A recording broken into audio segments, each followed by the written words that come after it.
JustinFREAKIN, the formidable voice in the culture.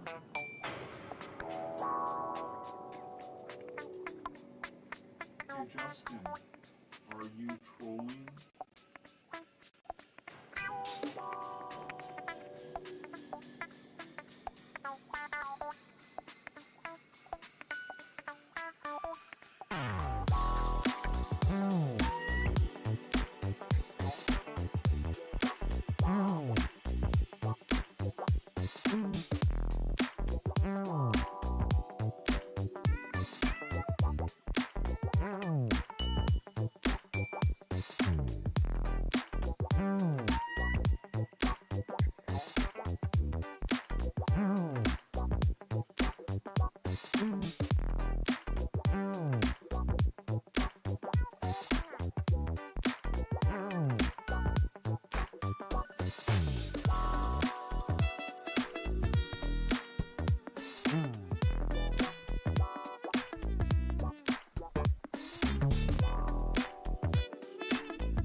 帅！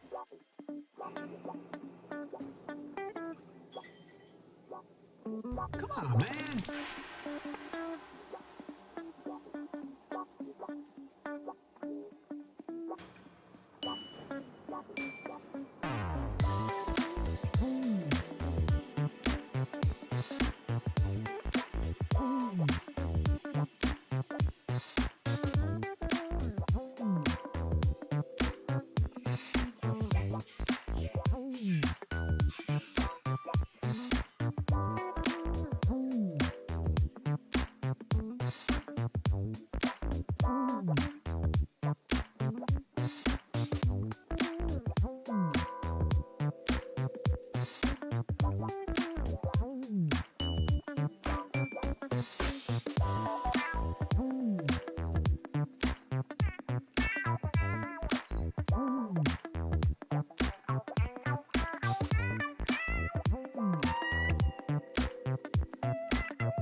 This is the Troll Patrol, live with JustinFREAKIN. Welcome to the Troll Patrol live, where my mic is really fucking hot. It's a freaking Pride Month. I don't understand. I was just talking into it, and it was fine. I've been doing voiceover work for like the last 4 days. I did 12 hours of like a cybersecurity, some sort of like educational, whatever the fuck 12 fucking hours. I didn't know what a Kugelnetz was until I had to look so many things up to make sure I wasn't fucking cause you guys know how I am with pronunciations. So it's possible we'll have to cut this stream early because I've got people that need me to do a run for them. We're gonna find out what that news be doing. It's possible I'm not gonna cut it early. We gonna find out all this because I put together like 3 hours of fucking news, and it's some of the most gruesome, action-packed news that you could possibly imagine. So I'd kind of like to get to it. We got a lot to go over. We're going to kick off Pride Month with Adele going off on a bigot during one of her shows, which how are you a bigot and going to see Adele? That doesn't make any fucking sense. Philadelphia set the world record for the longest drag story time hour, just in time for Pride. Ticketmaster have confirmed that they have been hacked. Really getting into the music. Is the music gay enough? I can always go gayer. Jennifer Lopez, speaking of gay music. Jennifer Lopez, who eats tacos and burritos. That's a fucking 25-year-old joke. She has canceled her tour. Apparently, ticket sales lagging, and her marriage to Ben Affleck is failing. I had to consult with Sparkles. I was like, wait a minute. Did Jennifer Lopez and Ben Affleck get married? I thought it was like 15, 20 years ago. She corrected me as like 25 years ago. It was like in the late 90s.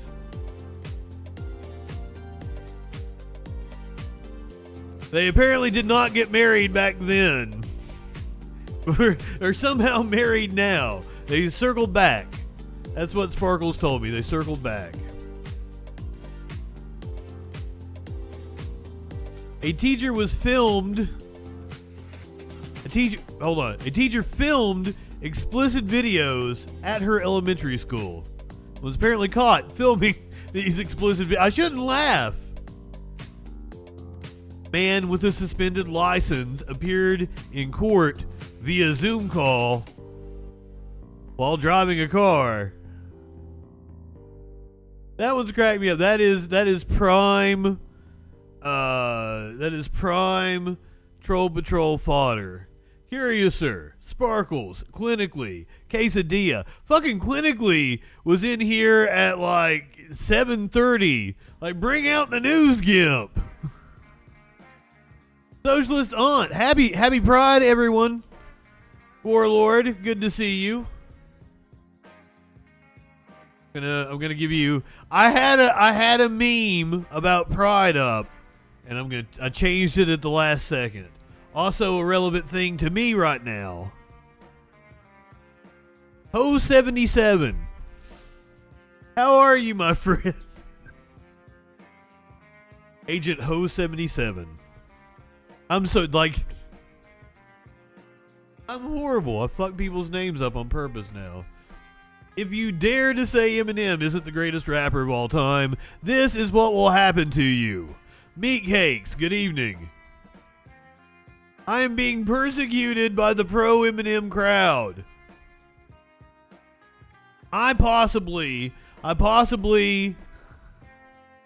fucking even I don't even know if Warlord is being serious or is just taking the opposite position of me.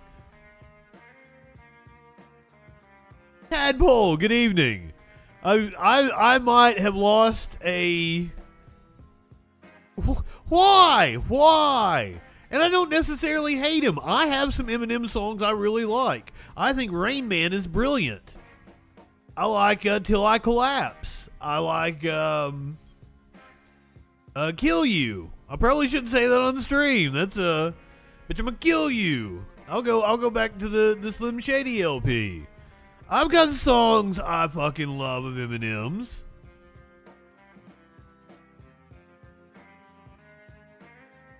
Superman got way too like once again, I was on the radio at that time. Fire resist. I'll tell you who is not fire resistant. That is Southern California. They are having wildfires. He was not he was relevant for like 5 years and then hasn't really done anything since. And I don't like this new video is pathetic. It's just like an attempt to be like, hey, remember 25 years ago when I was relevant? It's the worst Steve Miller Band song. I hate Abracadabra. Absolutely hate that fucking song. Houdini would be rolling over in his grave if he knew Eminem came out with a song. Eminem's not relevant. He's begging for relevancy. He's trying to use a marketing trick to play on all your fucking member berries to try to gain some relevancy again. See, once again, I've been doing like 12 hours of voiceover. I didn't realize I didn't have to do it all in the weekend. But I wanted to get it done. I wanted to get 12 hours of fucking voiceover over shit that I don't give a fuck about over with. But the longer I would go, the more I would fuck up, which would mean it would take me longer editing. I could be faster and more accurate if I'm less high, if it's earlier in the day. So I've had to space it out over multiple days in order to make this happen. And I'm kind of tired. I finished the 211 pages. And it was a dense 211 pages. I finished it, they paid me well for it. I mean, I didn't do it for free. I didn't do it for my health. Cloud platform and infrastructure security. Introduction. So basically, cloud infrastructure is all the stuff that's needed to set up cloud computing. It includes the actual... Oh my god, 12 hours of that. It took a little bit out of me. So I'm kind of tired. Cloud infrastructure. So I don't even know if I could make it. Wait to have your cock in my mouth. Through a 3 or 4 hour show I'm going to tonight. give you the blowjob of your life. Then I want you inside of me. But I'm gonna try. Unless I get the word that the dude wants to run over because people want their stuff tonight. Oh, I was still running down what we're gonna talk about. If we get the chance. A woman was found inside of an alligator's mouth. Clearly not alive. It was like her head and her torso. A baby shower fender bender led to a man's death. A parent was able to stop a school bus.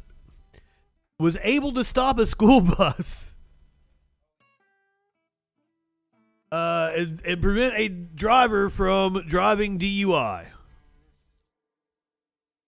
See, I'm already struggling with this. My mouth is fucking tired. That's what she said. We got a girl that was accused of mothering. A girl that was accused of murdering her grandmother appeared in court.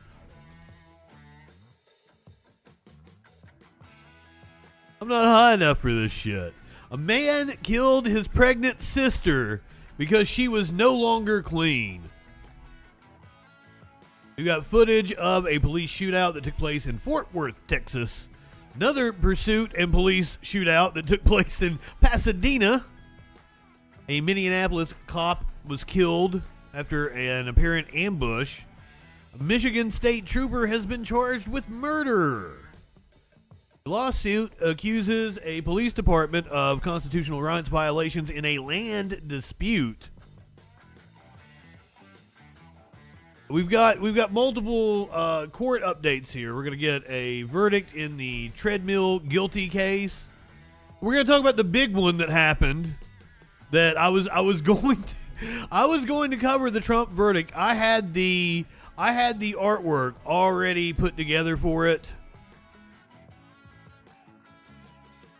Of course, the Verdict came down on Thursday afternoon.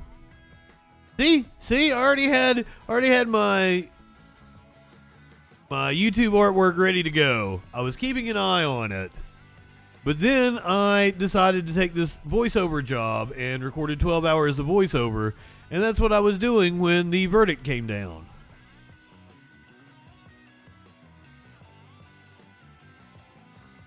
One more good cop indeed. Venus, good evening. Purgatorus. So nice to see you all on this very, very lovely Pride. Sparkles listens to Superman when she's drunk. I can't be your Superman, your Superman. See, once again, that's one of those that they played on the radio all the time. The fucking radio shit really annoys me.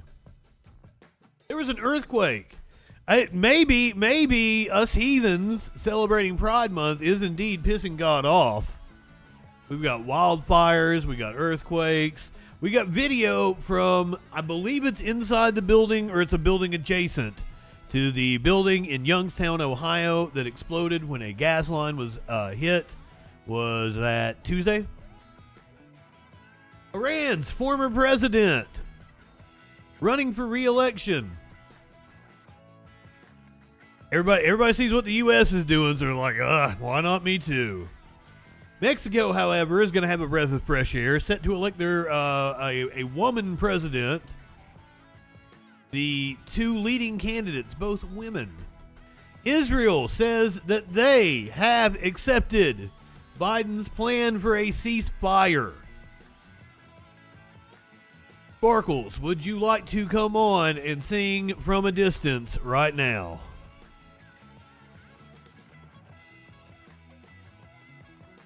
They say they have accepted. It's a aide to Netanyahu saying that Israel has accepted Biden's terms.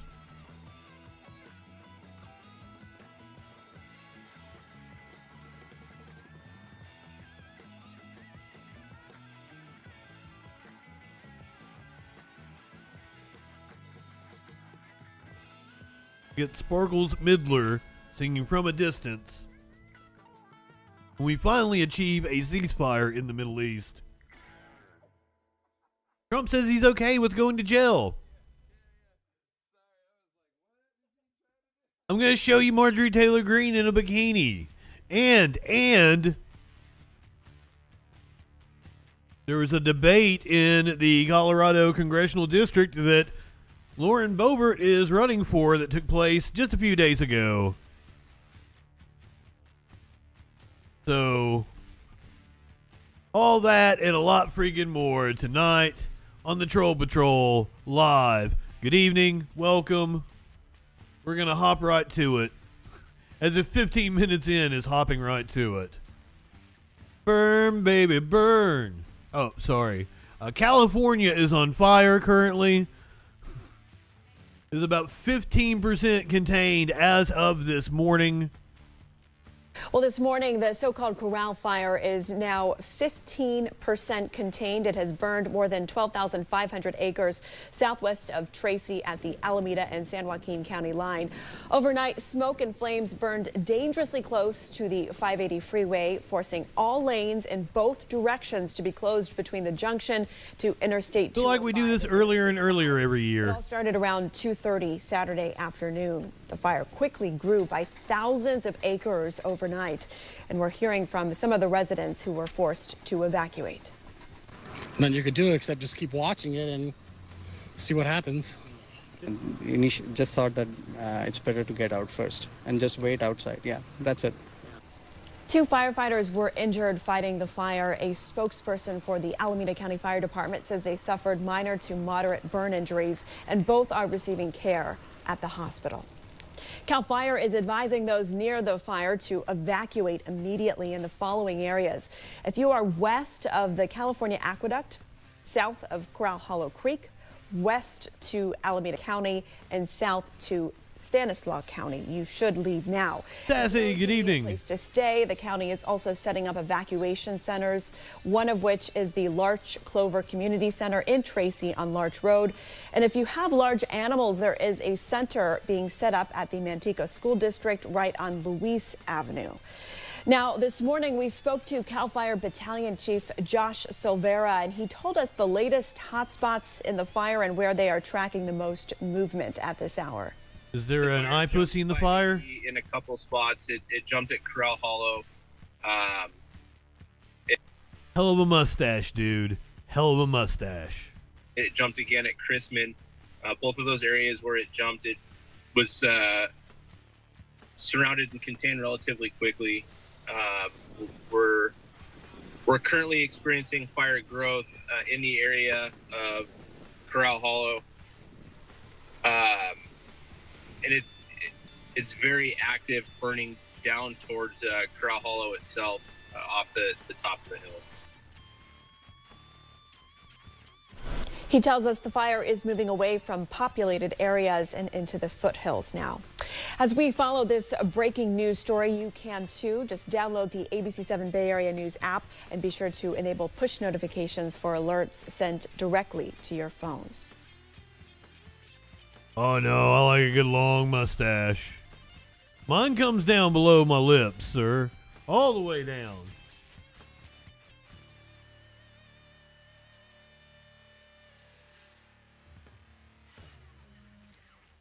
Once again, us heathens are causing natural disasters all over the country with our celebration of our pride and our sin.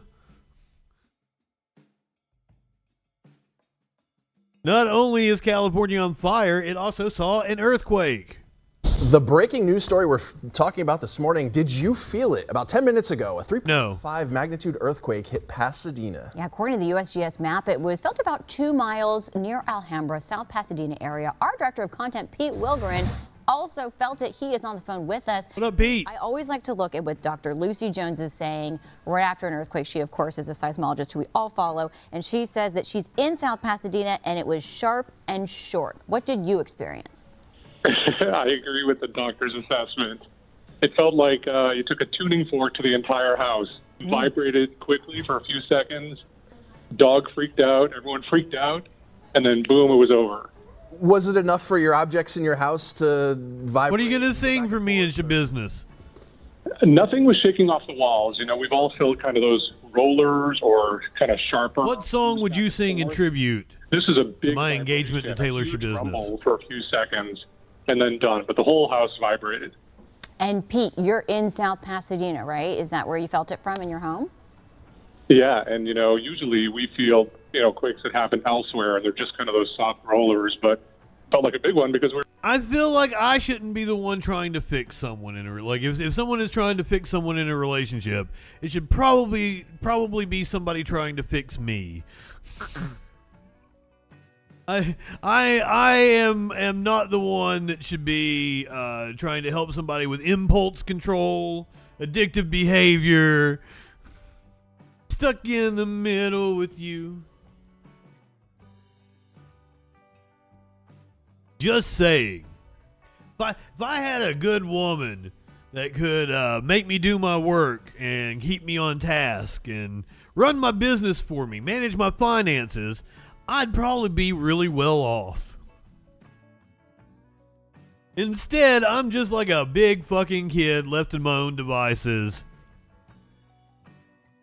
And it's probably a bad thing. Fucking woke. Up yours, woke moralists. We'll see who cancels who.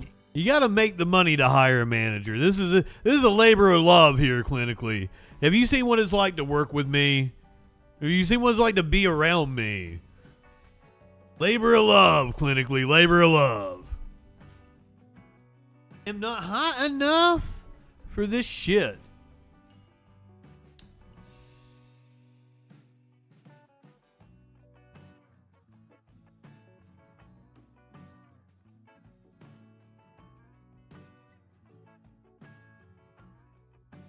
I just need somebody to nag at me the way my mom did.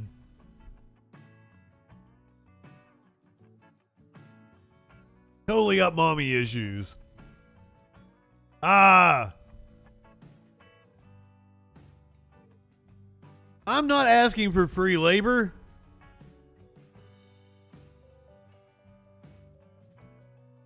I need a mommy. That's what I need. A mommy can fix me. This is footage from it. This is one of the things we were talking about in the Discord the other day. Quesadilla, did I tell you good evening? I'm very glad to see you. The other day, we saw the explosion from inside a building in Youngstown, Ohio. This is footage from inside that building. And today, a new look at the explosion in real time. It was recorded by a camera on the top floor of the building. First News anchor Stan Boney shares the impact from that moment of impact. He's live downtown with that story. Well, there is very little video from any surveillance cameras of the actual explosion itself, but tonight we have for the first time some of that video. It comes from the surveillance cameras just outside the 12th floor apartment of Deanna Rossi. The camera is pointed right at the elevator, and it clearly shows the explosion taking place. You will see people leaving their apartments, and one of those people, a woman and her baby, take us through what they had to deal with. The baby is going to talk to us? The first of 4 video clips is at 2:41 on Tuesday afternoon, 3 minutes before the explosion in the Realty building. With the fire alarm blaring, Asia Simmons and her 10-month-old son Amir take the steps to the back of the building. I don't really see anybody evacuating. I don't really smell any smoke. I don't see any fire. So I was kind of like, well, maybe this is like a false alarm. Proceed to the nearest exit and leave the building. At 2:42, 1 minute after Asia leaves, Deanna Rossi's son, Vito Colella, exits through a different flight of stairs. Another 2 minutes pass. At 2:44, the explosion occurs. A fire has been reported in the building. Please. As soon as we exit the building, we probably took a matter of 2 steps, and next thing you know, kaboom! Like the building just explodes behind us. Wow! And then you just see smoke. You see smoke. I see things flying. My glasses flew off. I don't even know where my glasses are. And all I remember thinking is just like, my son. Like Deanna Rossi's son was still in the stairwell when the explosion happened. And he had debris falling on him and soot and ash, and he made it out of the building safely with just a few scrapes. Asia Simmons has seen the video of the explosion reaching her 12th floor. For that to get to the 12th floor and the entire upstairs just caved in, and to think 3 minutes ago, I was just leaving out the door, walking down within a matter of 3 minutes. Simmons lived in the apartment with her husband, who works in Warren. She worked from home. She's now with her family in Georgia and has no plans to return to Youngstown. The last video clip was at 3:22, 38 minutes after the explosion. It shows firefighters entering the 12th floor. Asia Simmons was long gone, but 3 days later, she says her body still aches, and mentally, her memory is going in and out. Now, they were doing construction, and they struck a gas line. Physically, I don't have like anything broken or anything like that, but I'm not okay from this at all. I bet. Asia Simmons considers the person who pulled that fire alarm a hero. It was that fire alarm that got her out of the building. She's also glad that she actually heeded the fire alarm and did leave the building. She says she still is hurting, but she also knows that it could have been a lot worse. Live in downtown Youngstown, Stan Boney, WKBN 27 First News. You would think clinically. I mean, I guess they struck a line that was running under the building. They could have had the gas cut off in the building. But, like, you're supposed to have surveyors that know where that shit is. That was dumb on their part. You want to do a little foreign affairs? We got some foreign affairs news for tonight. Couple different presidential races we're going to talk about. Start off with the former president of Iran, Mahmoud Ahmadinejad. It's a name I always used to love to say. Mahmoud Ahmadinejad. He's coming back in the picture. He's running for president in Iran now that their president has died in a helicopter crash.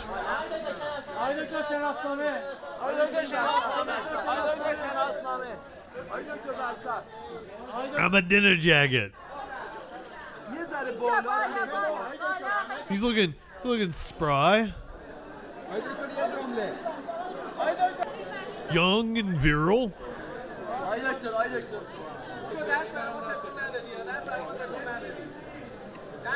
Smarmy bastard indeed.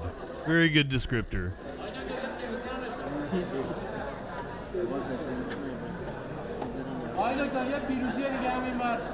Him filing his paperwork to once again run for president in light of peaceful coexistence.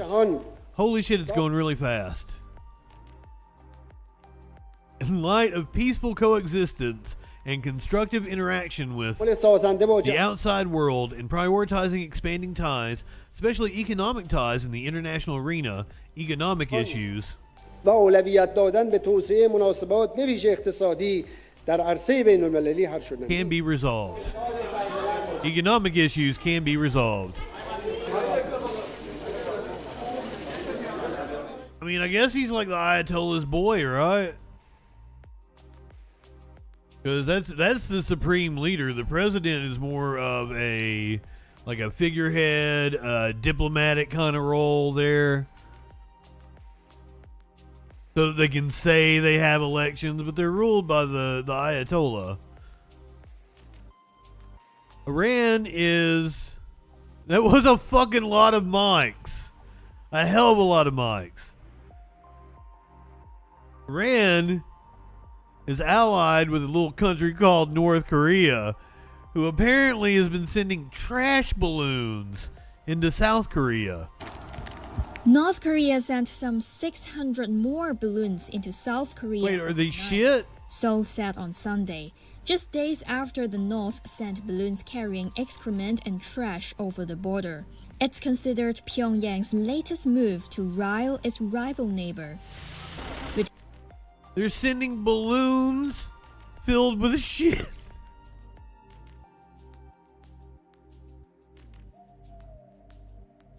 That's wild. Latest move to rile its rival neighbor. Footage from Yonhap News television shows giant balloons landed in a residential area. Tadpole. Shit got real.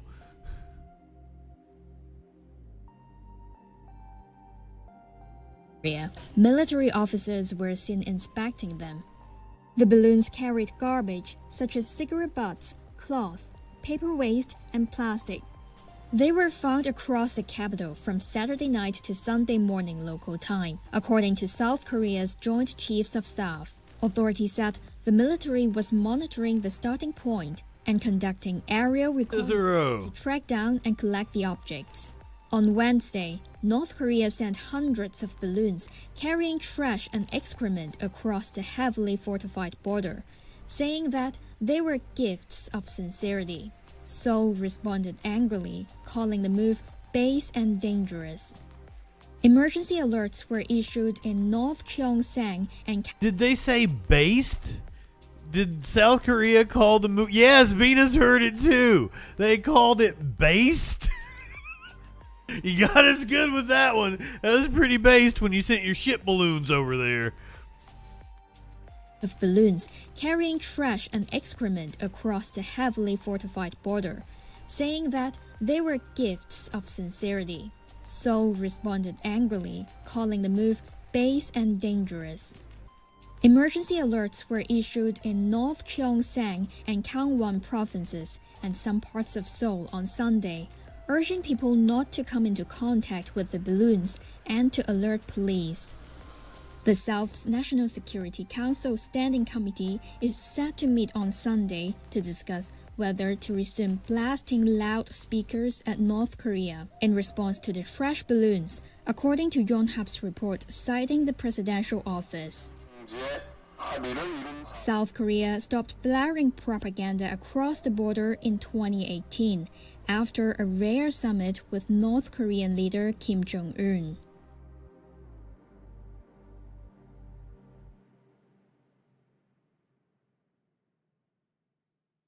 This whole show, everything, just wild. Just a lot like that. Go down to Mexico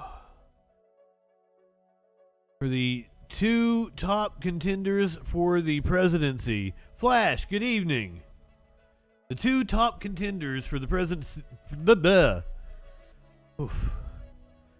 two top contenders for the presidency in Mexico are both women, and the leftist candidate is currently, goddamn, I don't remember her name.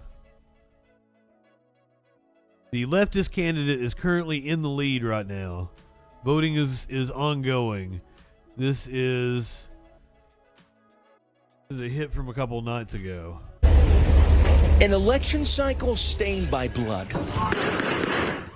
No one in Mexico seems to be safe. Candidates, campaign workers, political party members, and even relatives, all targets of political violence. Just this week, mayoral candidate Alfredo Cabrera shot and killed in broad daylight during the final rally of his campaign. The cold-blooded killing coming just weeks after assassins gunned down another candidate, Lucero Lopez Maza, while she campaigned in the town of Concordia along with 5 other victims.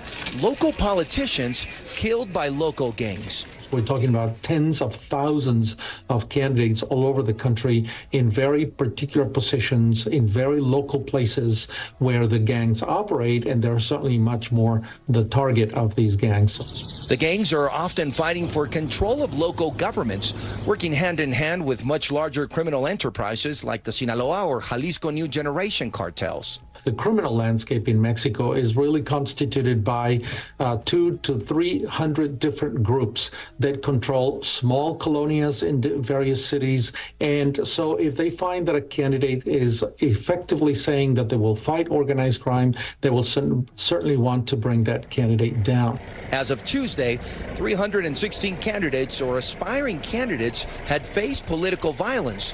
Since September, 34 of those had been assassinated, according to a recent report. Goddamn. Experts say the rising violence is actually a symptom of Mexico's shift from a single-party ruling to democracy over the last 2 decades. And now we went to a splitted government and to an organized crime that has a lot of weapons. They sometimes have They're able to buy the government. firepower than police forces, even than the army. In northern Mexico, Edgar Montiel is running for a seat in the Baja California state legislature. His district includes the city of Tijuana, one of the epicenters of cartel violence. He says 3 of his opponents have requested extra security. And just this Monday, his friend Cristian Vasquez, a political advisor, was killed while jogging. Well, we also sell them guns. That's one of the ways that the CIA, the Defense Department finances some of their fucking black ops shit. Telling us, I fear because I also live in a neighborhood where migrants come to find smugglers, taking them to the U.S., and I'm surrounded by that type of activity. Adding that it takes over 3 days to submit a request for protection and even more time for approval from authorities. Muy triste, porque aunque se tratara de uno. Producer Dave. Despite the violence, this week Mexican President Lopez Obrador pushing back on reports from experts saying the numbers are exaggerated. The government reporting a much lower number. 22 candidates or aspiring candidates killed this election cycle. Whatever accounts for the discrepancy, there is real concern among candidates with another assassination taking place this week.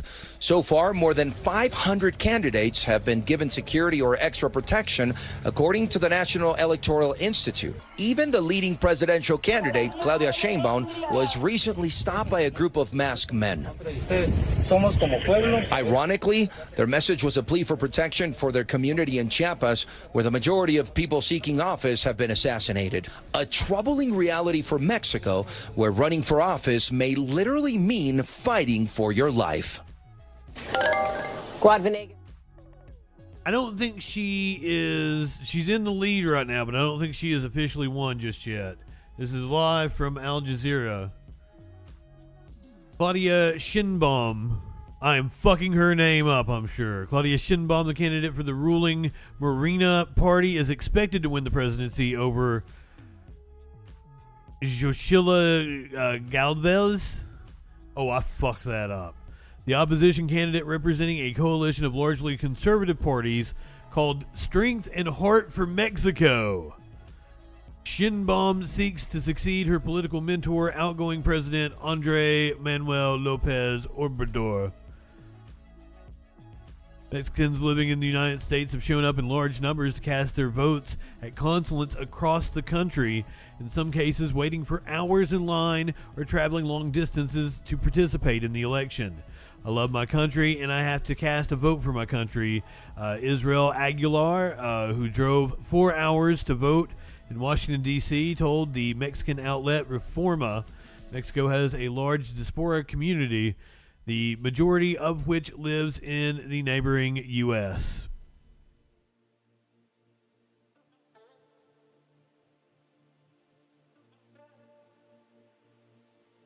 Speaking of Israel's,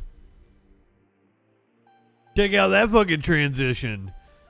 They don't sound like a very Mexican name. Israel, the country, is apparently set to diaspora. Thank you, clinically. Also, I'm really tired. I did 12 hours of voiceover, so my mouth ain't working right now. Also, my eyes look really red. Cancel Justin, indeed. I am drinking coffee.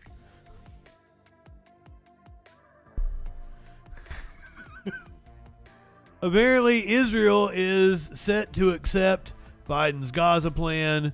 We are looking forward to a ceasefire and Sparkle singing from a distance.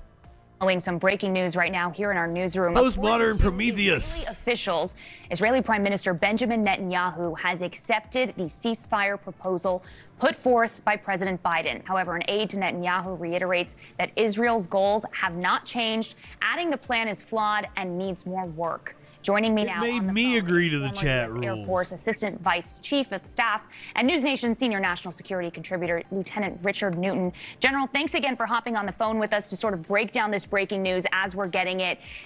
Help us understand what this plan is that Netanyahu has accepted. What happens next?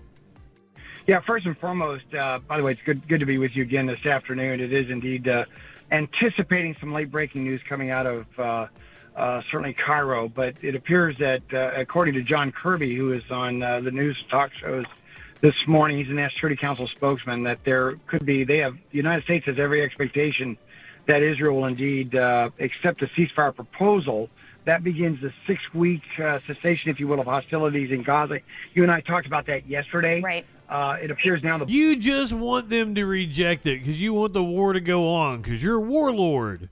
Ball is the court. The ball's now in Hamas's court to accept that. What would be an initial 6-week pause in the fighting, and then the two sides would sit down and meet. Fucking fire resist. Thank you for the sub. Negotiate Resub. over what President Biden has put forth in phase 2 and phase 3. But nonetheless, it appears that that's what's happening. What's happening actually? There's twin diplomatic tracks now going in Gaza. One is first putting a ceasefire on the table and following through with that 6-week ceasefire. JW with the resub.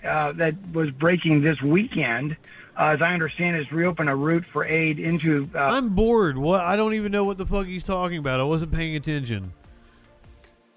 I'm sorry. Apparently, Israel Netanyahu aide says Israel accepts White House Gaza deal. This took place 5 hours ago. The land of misfit anchors, indeed. I'd take a job with News Nation.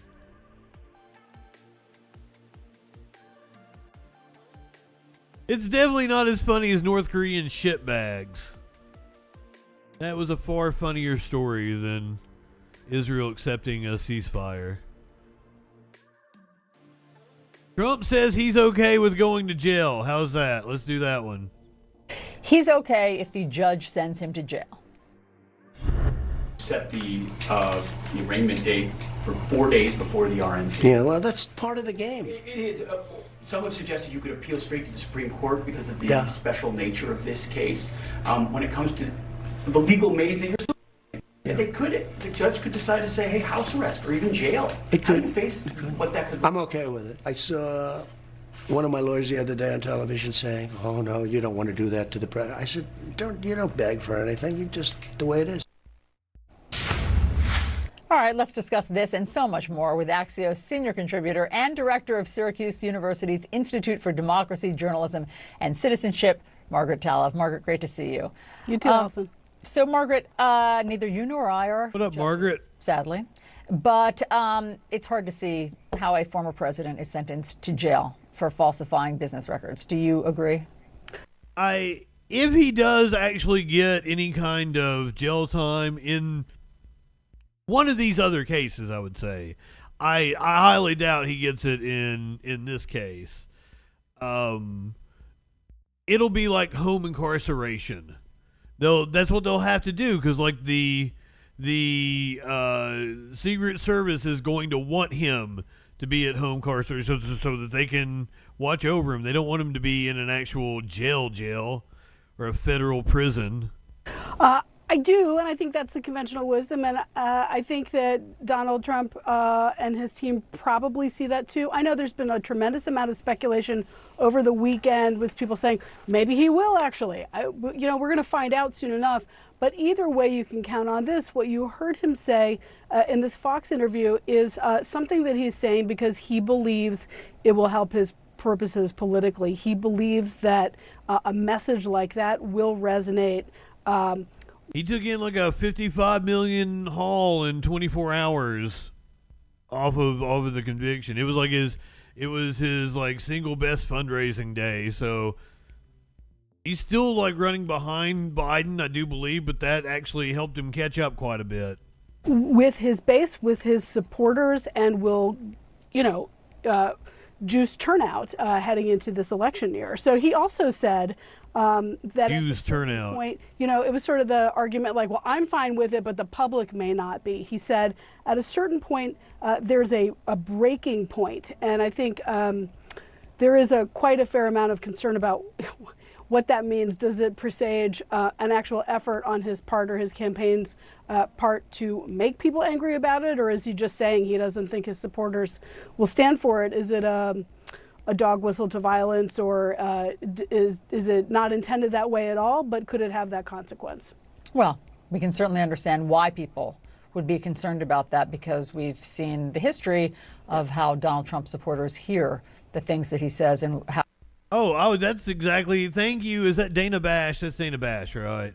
That's a perfect transition into our next one, which is the reality according to a Trump supporter.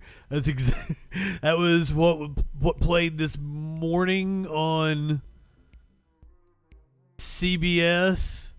They went out and talked to how Trump supporters see reality.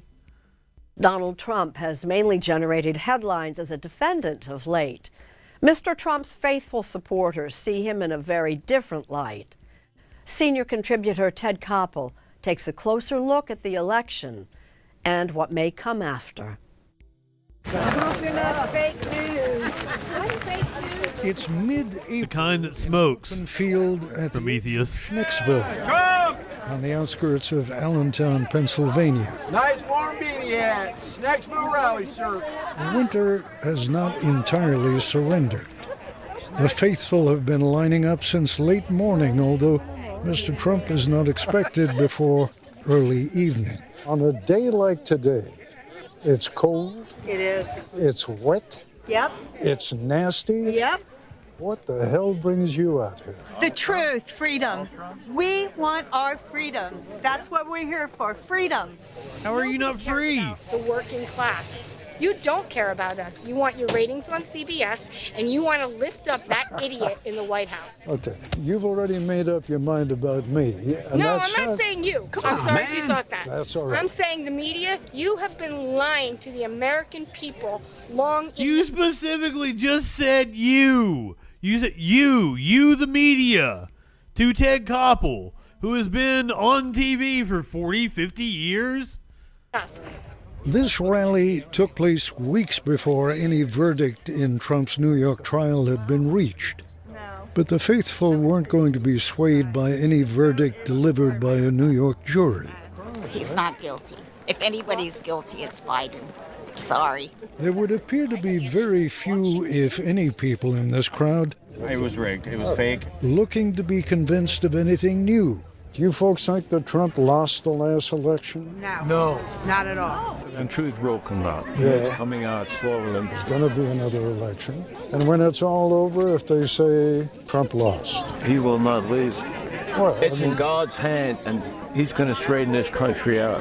I'm a Christian. God. Just know that there's a lot more to this than what they're showing us out there now. I think God's behind everything we do here, and I mean that sincerely. You think President Trump is a man of God? Well, I would like to think he is. I feel he is.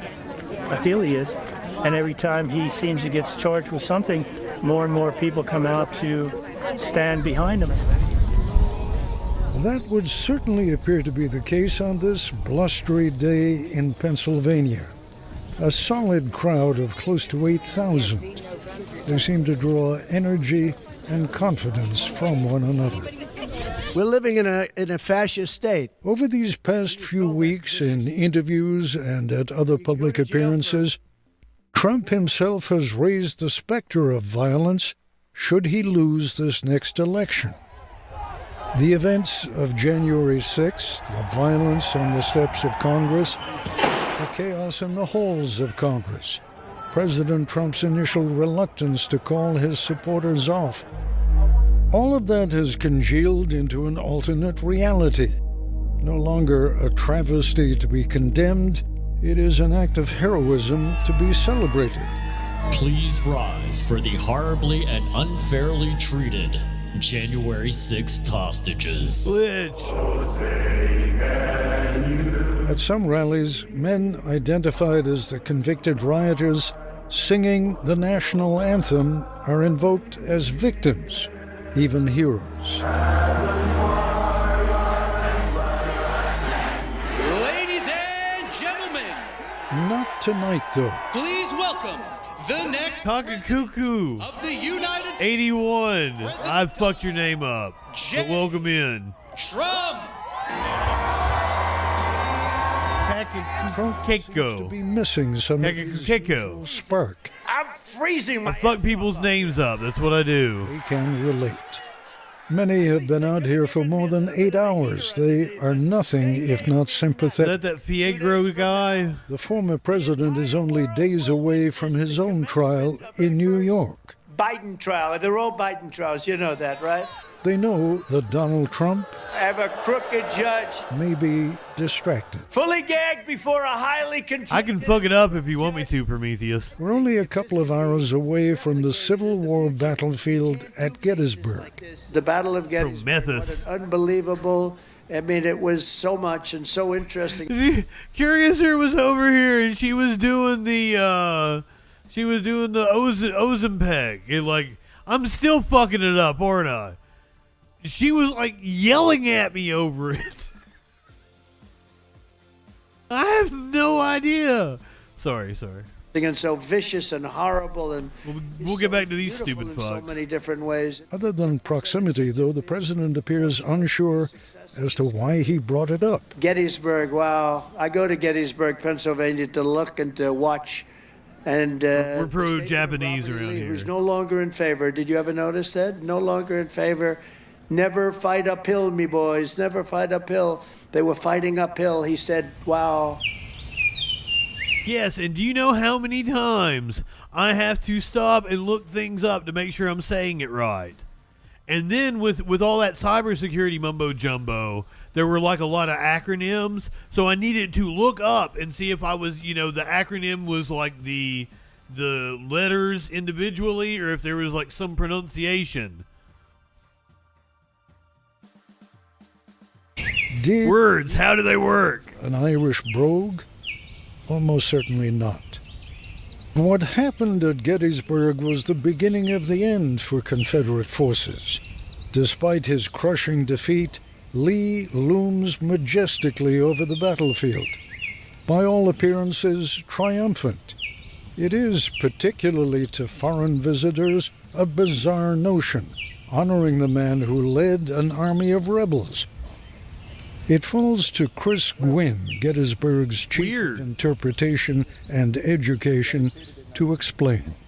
The Confederates, they lost the battle, they lost the war, but for a long, long time, they won the war of memory. They won the war of memory. Because what most visitors encounter is you weren't a follower already? Has achieved this kind of moral equivalency. It took that long? Past tense, as though that were no longer the case. It is still the case. It's still the case. Well, welcome in. Thank you for being a freaking follower. Mississippi. And on that monument, it talks about the righteous cause that Mississippians fought for. But what was that cause? Slavery. It's slavery. And you can go back to the Mississippi Declaration of Secession when the war begins. And Mississippians in 1860, 1861, they'll tell you exactly what the war's about, to protect slavery. But that's not anywhere on that monument. Indeed, even as Chris Gwynn and I reflected on the you threw out fighting memory, words. We learned that the names of Robert E. Lee and Stonewall Jackson they're coming back, restored to a couple of schools in Shenandoah County, Virginia. Let's uncancel Stonewall Jackson. Thank you. We did this story a couple weeks ago. Comes less than 4 years after the names were changed in response to the Black Lives Matter movement. Memory, history. Which ultimately triumphs, memory or history? Memory usually triumphs, at least in the short term. I don't think there has ever been a more recorded mini-insurrection than what happened on January 6th. And yet we're still arguing about what happened. Are you seeing some of the same similarities that crazy times in what Master, what is up? Thank you for being a freaking follower over on the Twitch. You don't have to. If it's too hot a potato... It's a little hot. It's a little hot for the Park Service. It's too hot a potato. From the January 6th riot, insurrection, is I saw Confederate battle flags in the halls of Congress for the first time. They achieved something that Robert E. Lee and his Army of Northern Virginia never even got close to. They're physically in the halls of Congress with the same battle flag that Virginia potato indeed on this battlefield carried. And that's something I never thought I'd say. Bionic damn Badondi. Deeply, profoundly. Because? We fought a 4-year war that cost 700,000 lives. And to see that symbol, that flag, utilized in that way, and to see it in that building was something that I think if you could go and reincarnate some of these Union soldiers, these United States soldiers buried in that cemetery. I love your avatar. At the site of that. Or profile picture, or whatever the fuck it is. Began with the surrender of Fort Sumter in 1861. There was throughout much of the land wild celebration and no inkling of the price to be paid. There's cooler emotes over here. Rarely begin in a climate of foresight. So could the chest beating at a political rally provide real insight as to what could happen in the event of another Trump defeat? We have to get Biden the hell out of office and send... Ted Koppel is putting Warlord to sleep over here. Here's what happens if Trump doesn't win again. He's automatically the front-runner Republican for 2028. And that's going to be the most annoying part. If he loses, he's still going to be around. He's going to be like, I didn't lose. And he will be the front runner for 2028. It's fucking, I don't think he's going to win, But, like, it's not out of the realm of possibility because, like, the cards are lining up perfectly to slap Joe Biden a fucking... he's gonna be fucking too confident. He's outraised Trump so far. He feels like he's... like, having the debates this early, that was a rapist gaming. What? Oh, is that an L? Did I fuck that up? That's not rapist? That's really wild.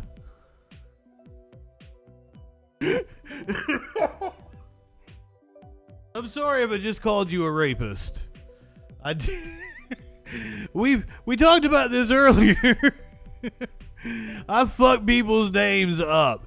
Yes, it's like there's no doubt that Joe Biden is going to win the popular vote. Come on, man.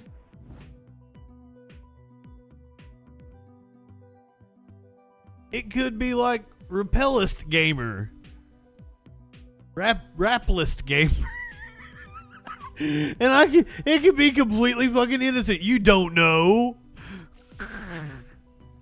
If you're watching on Twitch, hold on, we gotta do this. I'm still predicting that Trump's running mate is going to be Marjorie Taylor Greene from the great state of Georgia, who just had her 50th birthday the other day, posted this picture of herself in a bikini.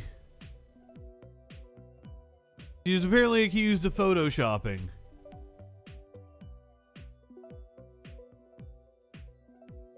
Warlord over here saying, "Oh, I should have hit the content warning, probably."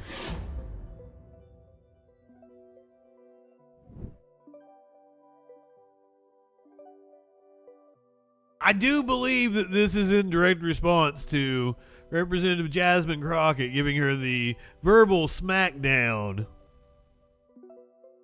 I don't remember what the exact phrasing was. Something about beached blonde bimbo blah blah blah blah. I'm sorry I made you look at this. She has been accused of bad built, bleach blonde. I'm sorry, I'm fucking it up. If you're watching on Twitch and you're not subbed, yeah, I'm going to do you a favor and hit the commercials. We play all the commercials at once. Nobody has to sit through any commercials, miss any content. We got some wild shit coming up. If you like the crime stories, that's what I got for you tonight. We're going to do the Lauren Boebert debate. We're going to get a little piece of it before we move on from politics. But we got a lot of fucking crime stories. We've got police shootouts. We got a man killing his pregnant sister because she wasn't clean anymore. We got a girl accused of murdering her grandmother appearing in court. A woman was found inside an alligator's mouth. I'm trying to repulse you. I have Marjorie Taylor Greene in a bikini as I'm talking just like the most horrible things that could possibly happen. A baby shower fender bender leads to a man's death. All that and a lot freaking more on the other side of the break here on the Troll Patrol live. You get your 3 minutes of ads. We'll get them out of the way. Nobody misses anything. You're just gonna miss Marjorie Taylor Greene. That's all. I ain't going anywhere. Corcata, welcome in.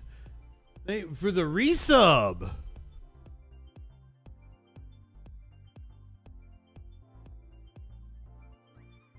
I can't believe it. They were so interested in seeing Marjorie Taylor Greene in bikini. They had to resub. Couldn't miss out on this picture.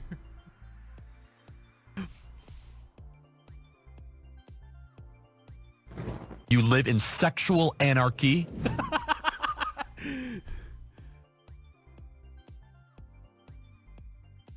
She is gross. Abattoir. Or abattoir. Are you Abetoire? I'm just gonna start fucking people's names up on purpose. Cure Icier. What are you into?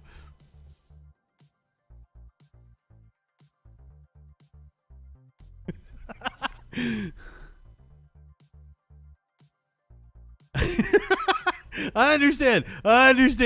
Abattoir. I was saying it right then.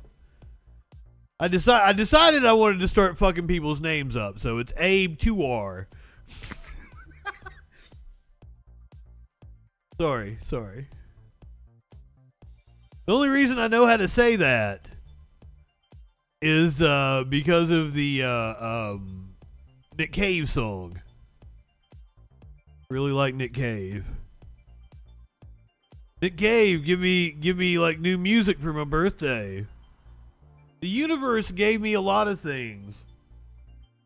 A South Park special, a Nelly Furtado. Really, it says it's got like another minute. That's weird. You're back from ads already. Clinically somehow got out of them. Yeah, this is like 50 seconds. I don't even know what it was. Oh, I got Nelly Furtado Tiny Desk Concert. The universe just kept giving me stuff. I got South Park special. Drake, my friend. Clinically, you are totally special. And don't forget, destiny is really important. Sassy with the sub. Oh, fucking Abattoir giving out the fucking gift subs. You are awesome.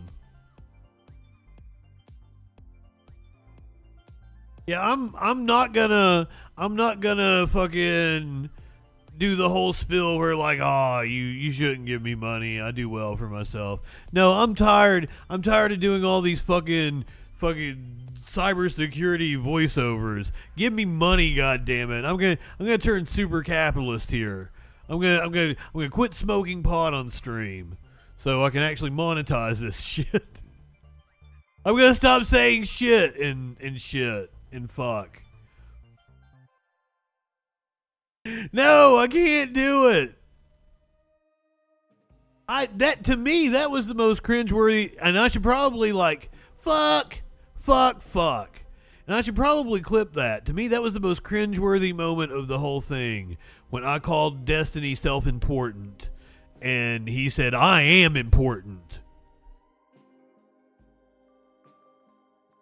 I am important. No, you aren't. You are self-important. He took himself so seriously. It was cringe as fuck.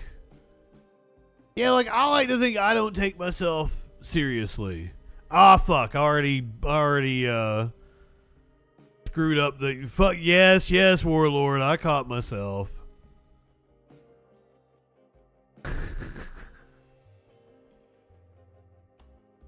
Okay.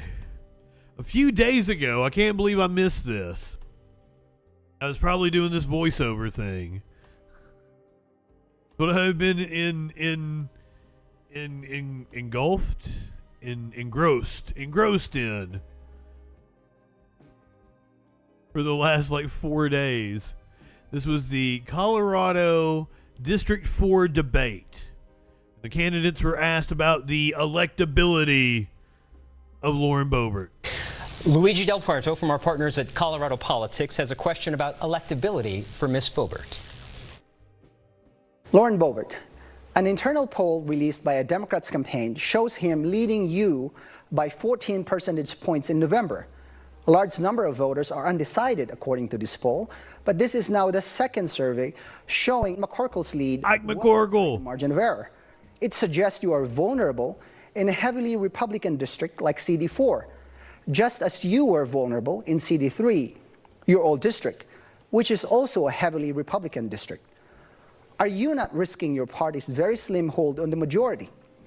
What do you say to people who argue that any one of your primary opponents here can ably represent conservative values in Congress, but not offer the risk of losing the seat to Democrats? First of all, I'm not trusting any internal polls that are secretly released by a Democrat campaign. And I think the Democrat who released that internal poll needs to be focused on his own primary, which he is scheduled to lose to his opponent, Trish. We have a special election that is taking place in Colorado on June 25th. And she has a huge advantage being the Democrat nominee for that special election. I do believe that Greg Lopez will ultimately win that special election, and we all need to get out that vote. In Colorado's 3rd district, we did have a very close election, but we also had 50,000 Republicans not show up to vote. And maybe it's because those Republicans were frustrated at other elected Republicans who have failing conservative records, who refuse to stand with President Trump, and they felt abandoned statewide and nationwide. But no matter what, this is the time for us to show up and get out the vote. I do not believe me being here is making this a vulnerable. Beetlejuice made me like her more. For conservatives in Colorado. So just to be clear, Ms. Boebert, you blame Republican voters for the fact that you nearly lost to safety. She's the kind of woman that will go down on you in a theater. Like Alanis. I endorse sexual anarchy. You live in sexual anarchy? Seat and not your own conduct. When 50,000 Republican voters do not show up and think that their vote does not matter, that does make an impact on elections. That's why we have get out the vote campaigns, and that is why we need to start collecting ballots and follow the rules. I won't put no baby in anybody. Democrats, so we can start winning elections again. In the 3rd district, I campaigned hard, I governed well, I govern as I campaign. I have bipartisan work, and I have passed more legislation out of the House in this Congress than any other member in the Colorado delegation. I am proud of the work that I've done serving my constituents in the 3rd district and serving the entire state of Colorado. We're going to hear from a few of you on this issue of electability. Ms. Flora. Never baby Justins. Justin needs a mommy. Justin doesn't need to go make another mommy. No baby Justins ever. Or you said this week that poll, which granted is a Democrat's internal poll, right? So you always take that with a grain of salt. But you said that poll, quote, shows that Lauren can't continue to run from her drama and divisive antics that nearly cost Republicans a safe seat already. You wrote, we can't risk losing CD4 as well. We're talking about the safest Republican seat in Colorado's congressional delegation. Can you specifically outline for voters what you are talking about when you're referring to Ms. Boebert's drama and divisive antics? And do you really think it could lose a safe seat like this? Thank you for the question, Kyle. I mean, the reality is CD4 has been redistricted. It is now a 73% suburban, 49% unaffiliated district. I have traveled all over the 21 counties and will work very hard to represent the rural. I asked for a mommy, and I got a mommy. A former talk radio host. I have something in common with her. Areas as well. But with this change, and with CD3 being 65% rural, this is almost a mirror opposite. As I've traveled all over listening to voters, so many of the unaffiliated voters are Republicans who've left the party because they're tired of the purge and purify, the drama and the dysfunction. And many also are unaffiliated voters who do not understand, because no one has persuaded them that our policies are the very things that will solve the issues that keep them up at night. I do think it is vulnerable. I think the day of that will never happen in Colorado is long gone. And I think it's time. No. This is totally the kind of woman that is 100% like a sociopath. This is all a mask. She doesn't actually have any beliefs. She's wearing leather in the bedroom. She's like, Sam Cedars told the story of, Tucker Carlson with the cigarettes outside. Time that we have someone in this seat, which is one of the reasons why I'm running, where we can rebuild the party, where we can make it the big tent again. We can invite people to join us, and we can persuade our neighbors that we don't see them as the enemy. We see them as someone we want to represent and help solve the issues that are important to them. Ms. Flora, thank you. I will note you chose not to describe what you're saying as drama and divisive antics, but you spoke to the composition of the district. Mr. Holtorf, you come from the other end geographically of the district, so to speak. But do you share share Ms. Flora's view that the safest Republican seat in Colorado could be up for grabs if your party nominates Ms. Boebert? So, Kyle, thank you for the question. Colorado's electorate has changed. We need to accept that. Who's this fuck? Used to be a red state. Then it became a purple state. Some people claim that Colorado is now a blue state. If you look at the state house that I served in, Richard Holtorf, to 19, that's pretty blue. If you look at the... What'd I say? Did I fuck it up? Oh, God damn it. Who's this fuck? The electorate, the elected officials in there. So yes, we have to be sensitive to the changes of Colorado. Ladies and gentlemen, we're here to serve Colorado. We're here to serve CD4, whether they're unaffiliated, whether they're Republican. And if you're elected to CD4, you're here to also serve Democrats in the district. And I feel I'm ready to do that. So yes, you bring up a very good point. And we need people that can lead. We need people that understand that demographic. So thank you very much. You can lead us to the buffet. What? Opportunity I shouldn't say that. After I love a good buffet. Why would I say that as a dig? Who doesn't like a good buffet? Why do I say the things I say? Yeah, what the fuck, Justin, indeed. God damn it. Got me.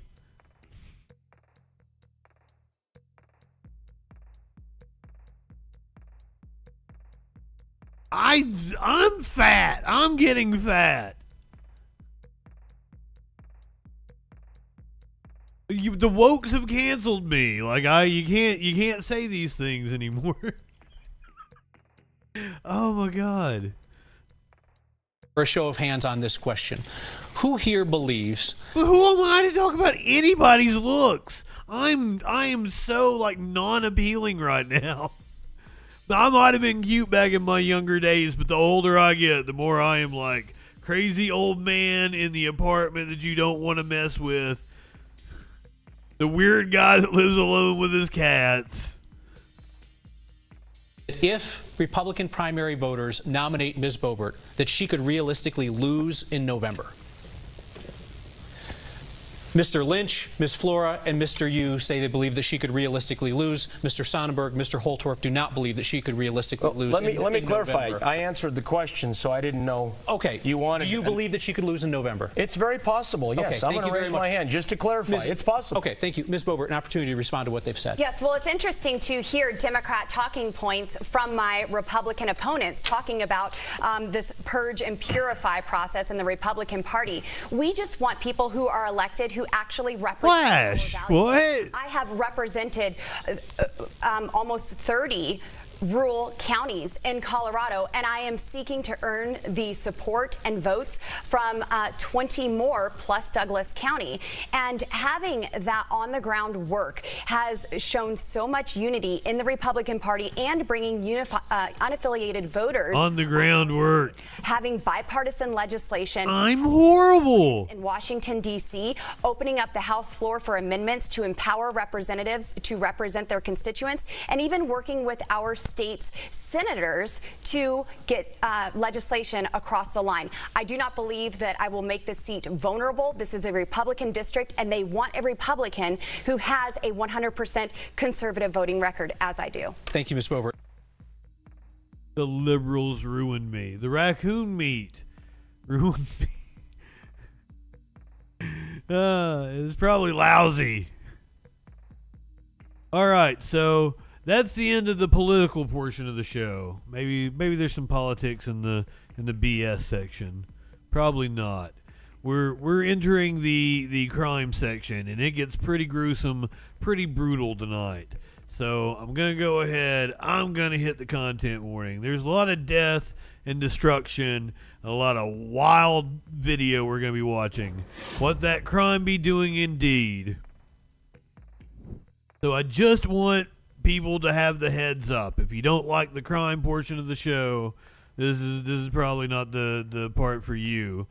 If you like the less serious crime, it's a while until we get to that. It's like an hour or more. And then there's like less serious crimes going on. But it bleeds, it leads. I'm I cut my teeth on local news, so I know what's up. Work for newspapers, radio stations, television.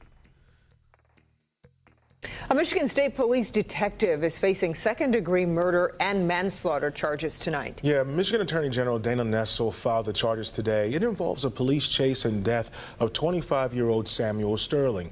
Nessel called 50-year-old trooper Brian Keeley legally and grossly negligent. Now, Rod Maloney spoke with Sterling's parents about the charges and takes a look at the larger implications in this case.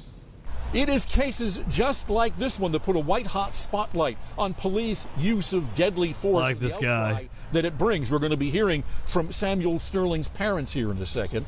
But it also has police unions wondering. He could be my daddy. You got a mommy for me? You guys can adopt me. Just how far prosecutors like Dana Nessel can go before they put a true chilling impact on policing in general. It is all on video. April 17th, a crime task force out looking for felons with warrants out came across Samuel Sterling, a probation absconder, putting air in a car tire. He ran. Officers gave chase. Detective Sergeant Brian Keeley, driving an unmarked MSP cruiser, drove up to and hit Sterling, briefly pinning him against a fast food restaurant wall. Sterling then slumped to the ground, officers searching him and cuffing him. As for the second-degree murder charge, Brian's parents, Michael Sterling and Andrika Cage, told Local 4 of the case and of the video. I can't watch it because it's too graphic for me. I didn't see what happened. I'm glad, they charged him. We glad he getting charged. We just hope he get charged for the fullest. I hope he get convicted. But Michael went further, saying the other officers not charged deserve discipline as well. Yes. Had their knee on his chest, handcuffed him, turning him over, and just standing there watching him die. So I feel, some of them should get charged too. Samuel writhed in pain and later died in the hospital. Still, Police Officer Association of Michigan President Jim Tagnanelli told Local 4 that he believes Attorney General Dana Nessel overcharged here. These guys were part of a crime, allegedly, and they're running from the police. And aren't we supposed to try to catch the bad guys? And we are human beings. And catch, not kill. I'm not even sure a mistake happened here, in my opinion. What's more, he says, of course, veterans are now quitting the job, not wanting to face felony charges for doing their jobs. And he adds, these kinds of charges hurt recruiting. And we used to have waiting lists for academies. We used to have 7 or 8 academies running every year. Now we have academies with nobody. Yeah, people were signing up to cure their little dick syndrome and beat the crap out of suspects. In them.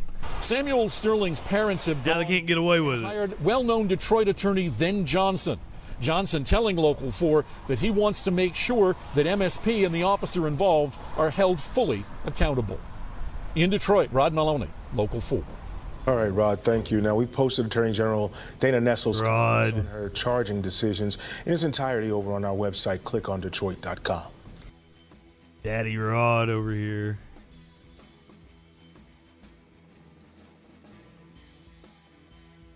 Now a story about a good cop. That last one was in Detroit.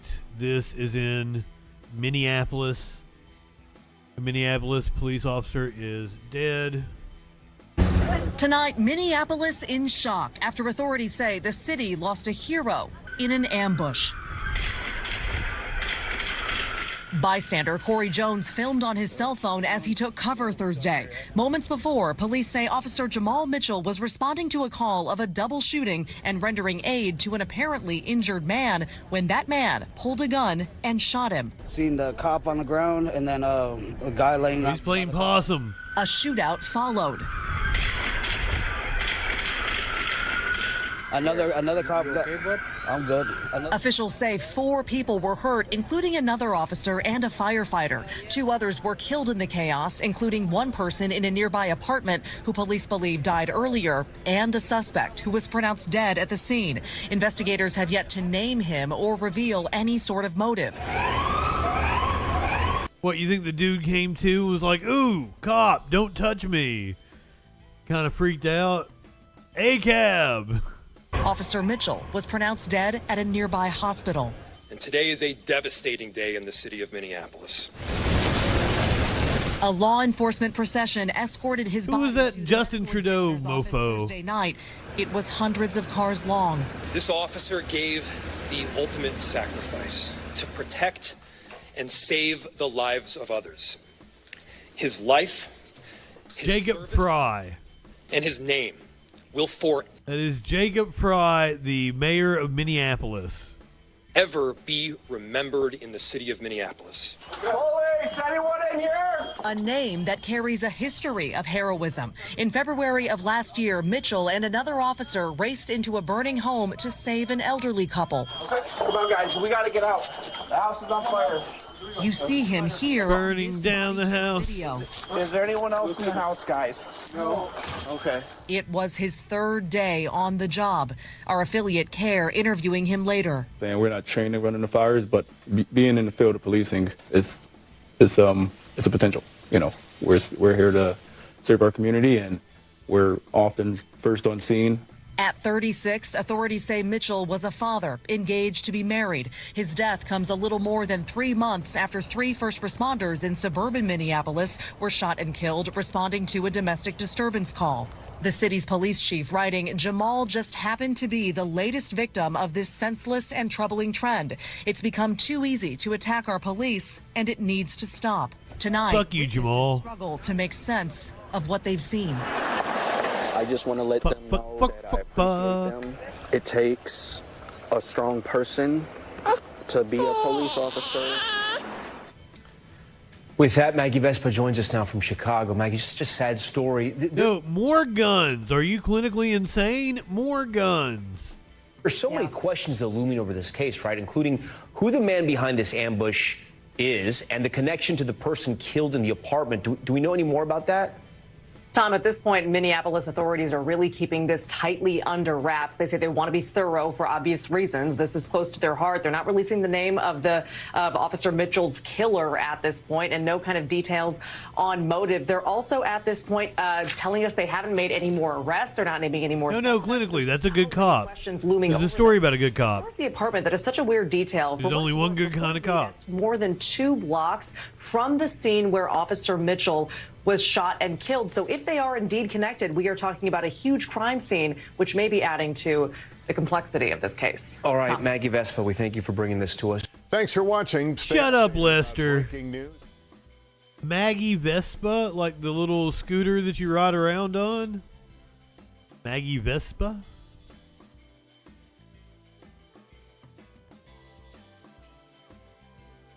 We've got multiple pursuits and shootings.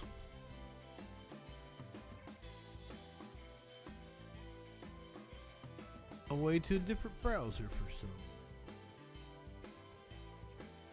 What?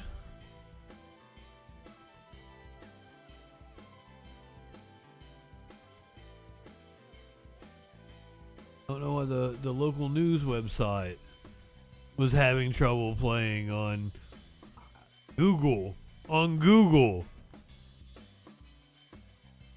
Oh man, I would love that. If you got Lester to do a cameo, that would be the best present anyone's ever gotten me. I would play that on the show it would be in my YouTube trailer the next fucking day. I would go, that would be the highlight of my life. The highlight of this dude's life, there's the moments before his life came to an end. We were caught on camera, and we're just now getting it out of Pasadena. No, turn off the car, dude. Stop. Just released body cam and dash cam video showing a dangerous confrontation in Pasadena and an extreme speed pursuit. But this is just the beginning of this wild rampage. Eyewitness News reporter Leanne Suter live in Pasadena with what we've learned tonight. Leanne. Mark Brown. Mark, the video just released by Pasadena police showing just how dangerous the situation is. Who's this Celine Dion looking woman? For the officers, but also for the terrified homeowners he encountered when he broke into their homes. Terrified screams for help as residents flee their home after a man on the run breaks in. Okay, come here.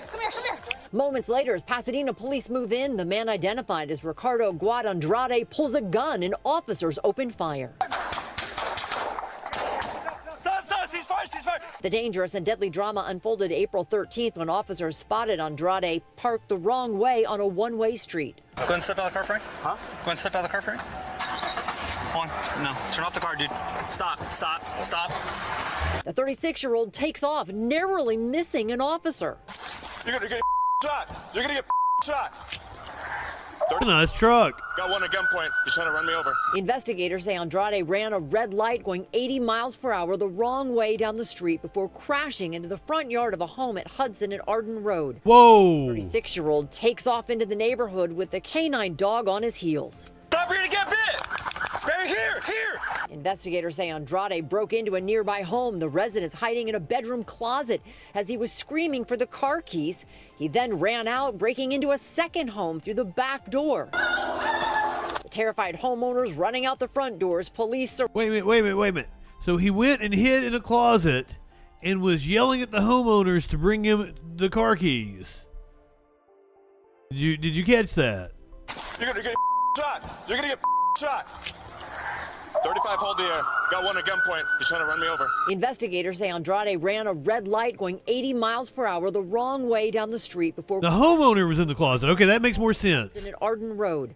The 36... Fuck, what a crash. ...into the neighborhood with the canine dog on his heels. Stop, you're gonna get bit. Right here.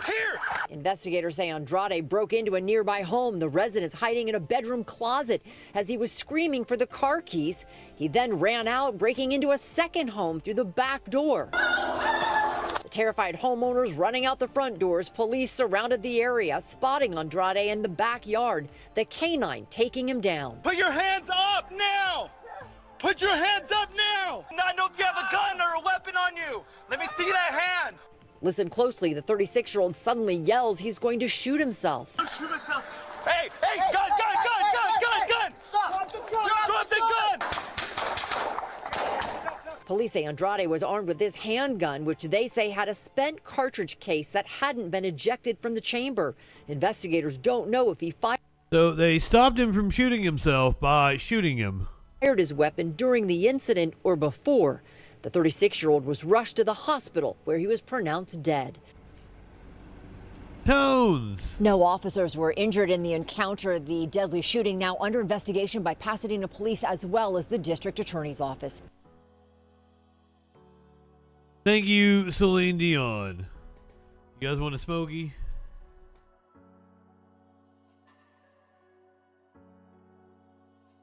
Here's a smoky butt.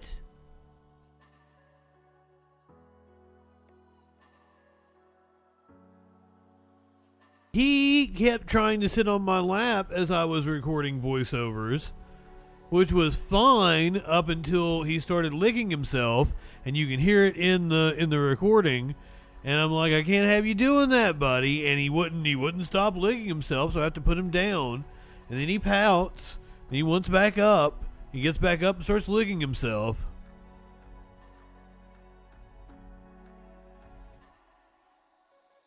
Love that cat, though. Where is my... There we go. A little levity in between all the police shootouts. This time we're going to Texas. Going to Fort Worth, Texas. For this police shootout. The police have released the video of a shootout that injured an officer. Gorpsink. Welcome in, my friend. Fort Worth police have released the video of a shootout that injured an officer. An officer-involved shooting occurred in our city at the intersection of South Edgewood Terrace and Burton Avenue. This incident stems from an investigation into an aggravated assault with a deadly weapon that occurred the day before, involving the same suspect, later identified as Devoria Thompson, a 33-year-old black male driving the same suspect vehicle. On Saturday, May 18th, around 6 p.m., the day prior to the officer-involved shooting, the suspect, Mr. Thompson, is observed on video pulling up to a business located on the 4800 block of Miller Avenue. He then exits his vehicle and begins to approach an alleyway behind this location. A gun is visible on his side.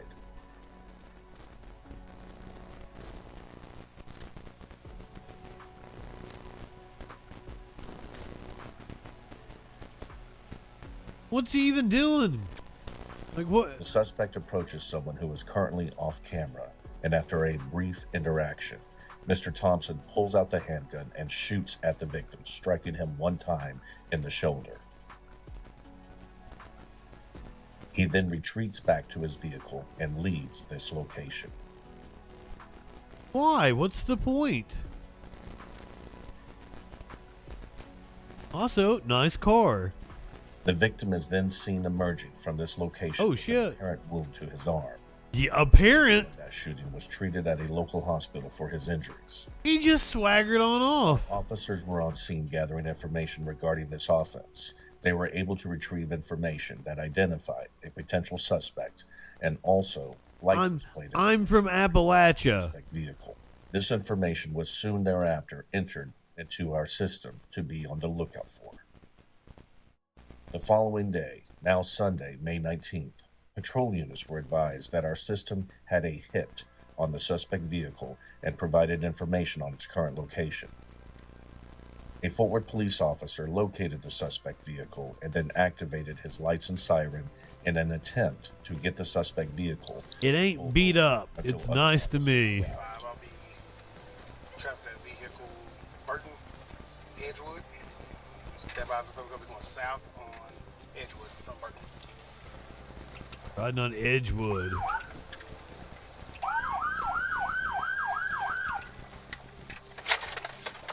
Hey, MC here. Hey! Good goddamn. Incident has been updated.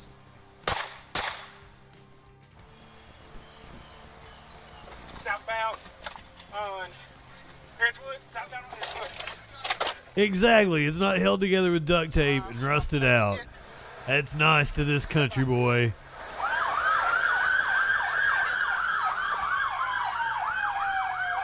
Dude just popped out and started shooting at him. Westbound on Berry. South on Hatcher. South on Hatcher. Guess he wasn't a good shot.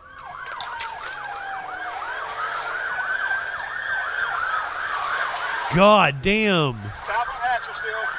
Stand by. You guys should not be doing that kind of speed. Holy fuck, in a residential area.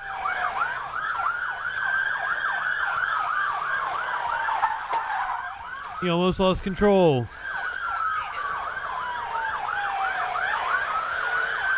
are coming up to South Edgewood. South Edgewood from Wyman.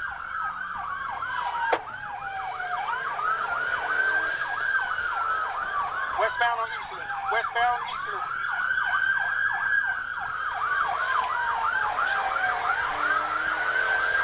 The subject is on. This car might not be that nice after this this whole incident. Just throwing it out there. Units again tell me my unit has been hit.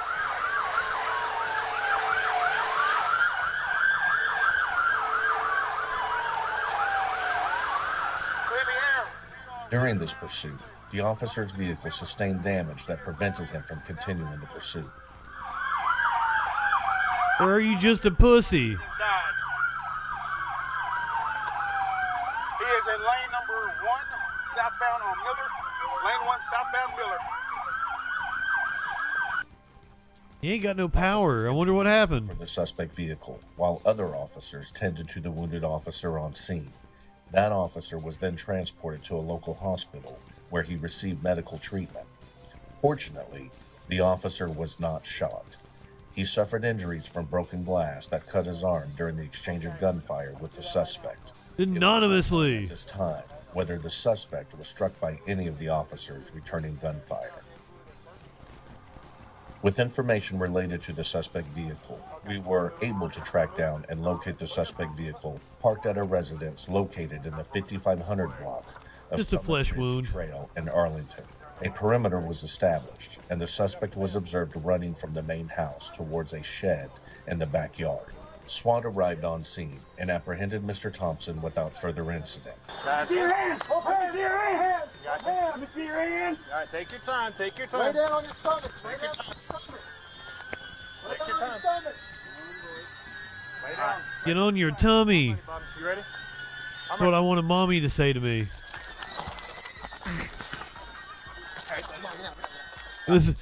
Mommy has been the theme of tonight's show. Learned that Mr. Thompson had suffered a gunshot wound to his lower back.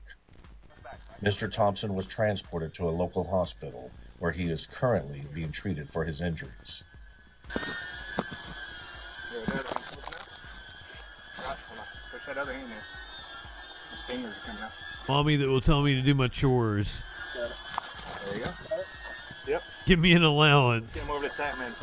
Get him up.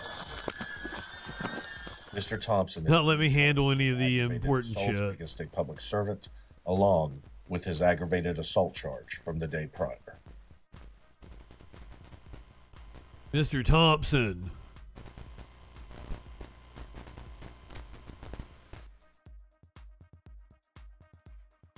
So yeah, that was released just a couple of days ago. May 28th.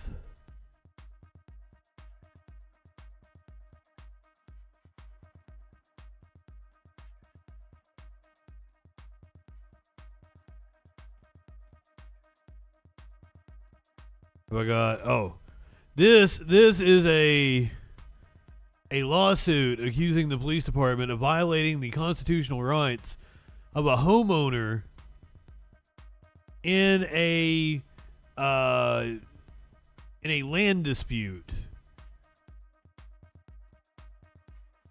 This is, where the fuck is Kirby?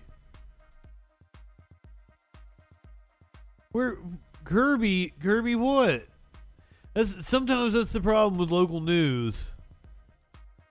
Also in Texas. Apparently we are in Kirby, Texas.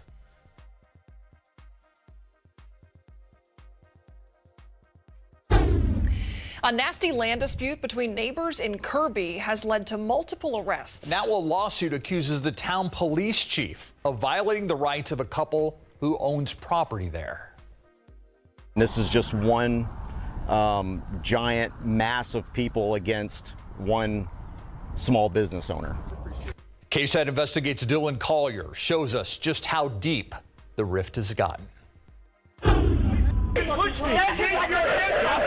It was 12:30 a.m. on February 13th when Nancy Pena appeared to reach her breaking point. Just minutes earlier, a group of men used bobcats to move a massive metal shipping container in front of the side exit of her insurance business. It came complete with a lewd message directed at Pena and her husband, and joined a list of attempts to block access to the driveway that's included large piles of dirt, gravel, boulders, and blocks of limestone, a dispute that has increasingly escalated since January. At issue, whether customers of Pena's business can use a private roadway, specifically this section of Landis Drive, to enter and leave the property. Pena says neighbor Chad Coven, who lives at the end of Landis, has been the mastermind behind efforts to impede access. A vast majority of the time, the materials have been dumped in front of the property in the dead of night. He's just wanting to not have my customers come in and out from this side. Coven, who declined to be interviewed on camera for the story, did provide KSAT a 2021 permit for the Penas to construct a mobile office on the property. It states that ingress and egress, the act of entering and exiting the property, would be off Ackerman Road, a public roadway. But this February email from Kirby's city attorney states the opposite, that rights to enter and exit Landis Drive are extended to all adjoining properties, including the Pena's business. Yeah. It doesn't matter. If you have a problem with it, you can call dispatch if you don't trust them either. What started as a civil dispute has attracted the attention of Kirby police. There's people coming down their road and they don't like it, turning around in their driveway and shit because they can't get out. That's why. It's fucking stupid. Time and again. I can't hear them from all the way over there. Well, you can be here. You're not doing anything. I got work to do. That's Chief Roxanne Cardona. Come on. On scene in mid-January when Pena's husband was arrested for felony theft after he had an obstruction moved away from the gate. Prosecutors rejected the case in early March. Pena herself has been cited by Kirby PD over the ordeal for criminal trespass and theft and criminal mischief under $100. I was just assaulted by Nancy. And was even booked into jail this month on a misdemeanor assault charge for the February shoving incident of one of Coven's family members. For whatever reason, if the Covens say jump, Chief Cardona asks how high. When Miss Pena asks them just to do their job, she just makes up excuses or will actively go the other way. Pena attorney C.J. Grisham filed a lawsuit in state district court in March claiming Cardona and another officer have violated the couple's constitutional rights, failed to properly investigate the dispute, and have not held both sides to the same standard. The suit also names Coven and members of his family. Grisham says he dropped a nearby landscaping company from the legal action after they recently reached a settlement with the Penas out of court. But the disagreement rages on. Kirby police even hassled KSAT when we first tried to reach Coven for comment. Even if it is a private road, we were invited by the Penas to be here. Okay, I understand that, but from the documentation that we received, it shows that I don't have it on me. Cardona has responded to repeated requests to comment on the suit. How do we get your chief to respond to us? We've been emailing her for weeks about this. Sir, do you have any ID on you? Chief Cardona is doing absolutely nothing about it. She's negligent in educating her officers. She's negligent in training her officers. She's negligent in seeking truth before going after my clients. Cardona has not been implicated in any professional misconduct.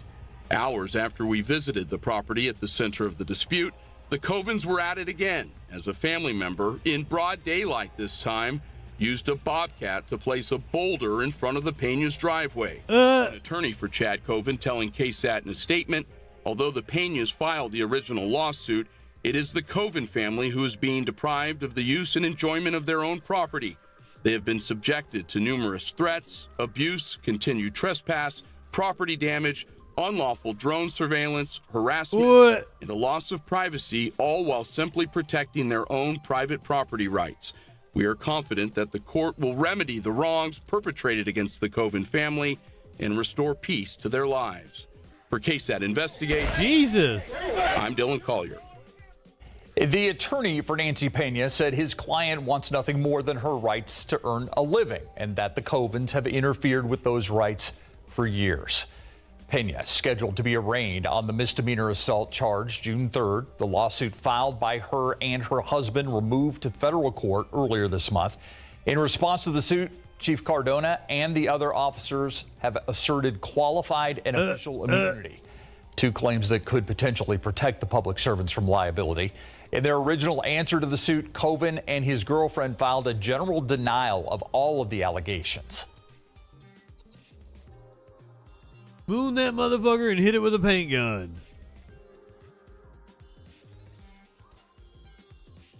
This one, like, as if these haven't been wild enough already.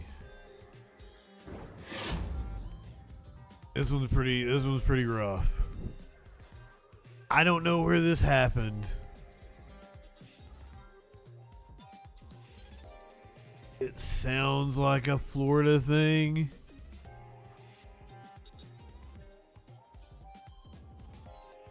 It's a K station, so it's got to be on like the western side of the country.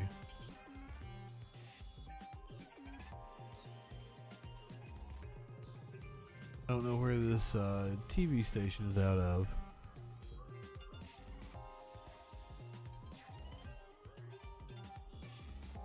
I think we're in Minnesota. Man killed his pregnant sister because she was no longer innocent. To mourning in Lakeville for Bethany Israel. Families say she was having dinner with her brother, Jack Ball, when she was killed last week.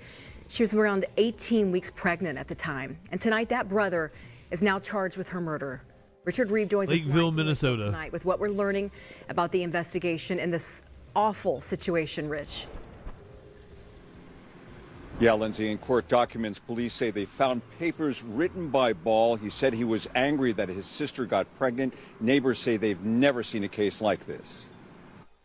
Flowers, a cross, and a message of prayer outside this Lakeville home, where Bethany Israel, shown here with her husband Josh, was killed. I would never imagine anything like this happening here. Court documents say the 30-year-old went to have dinner here Thursday with her brother, Jack Ball. Wait a minute. So if she was married, how is like what?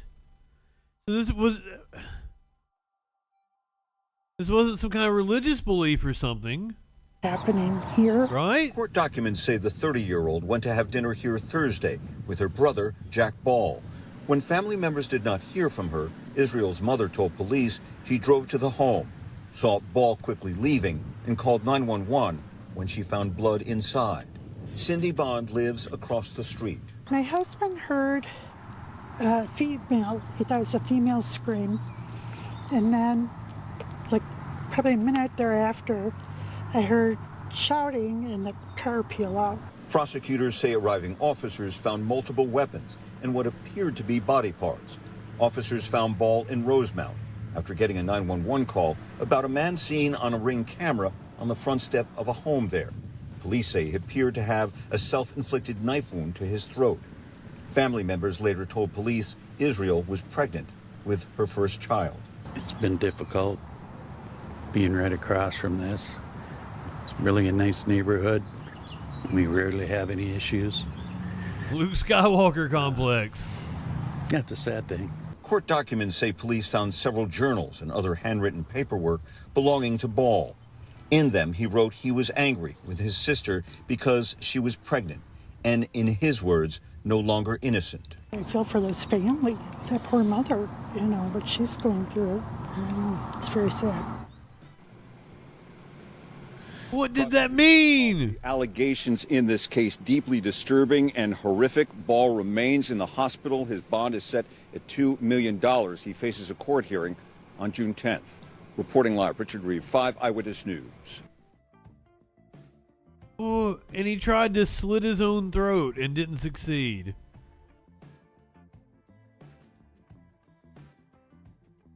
Well, anywho,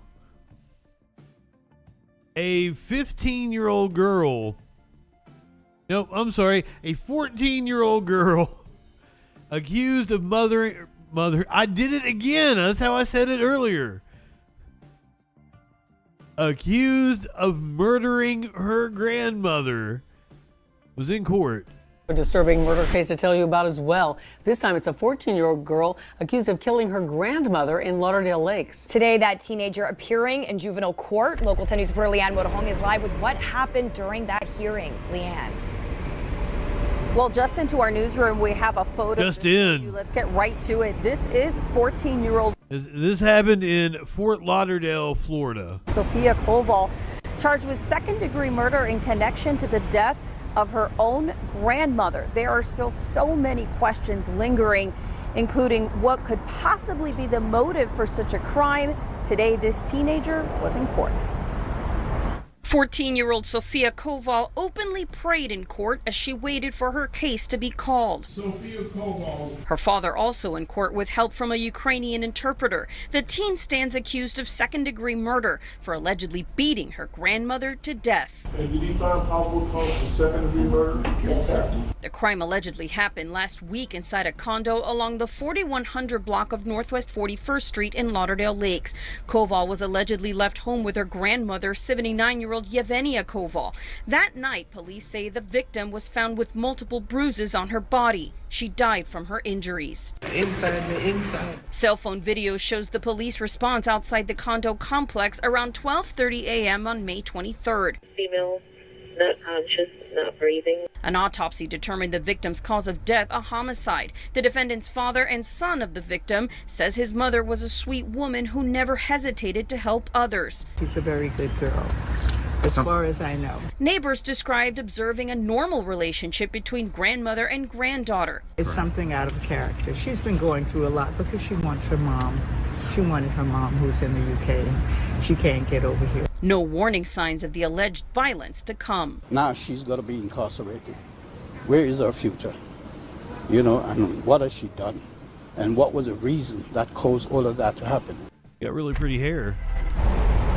Sophia Koval will remain in secure detention. Her next court hearing is set for the morning of June 12th. We're live in Fort Lauderdale. I'm Leanne Morejon, Local 10 News. So, like, we don't know what the grandmother did to set her off? What kind of excuse can you have? I don't know.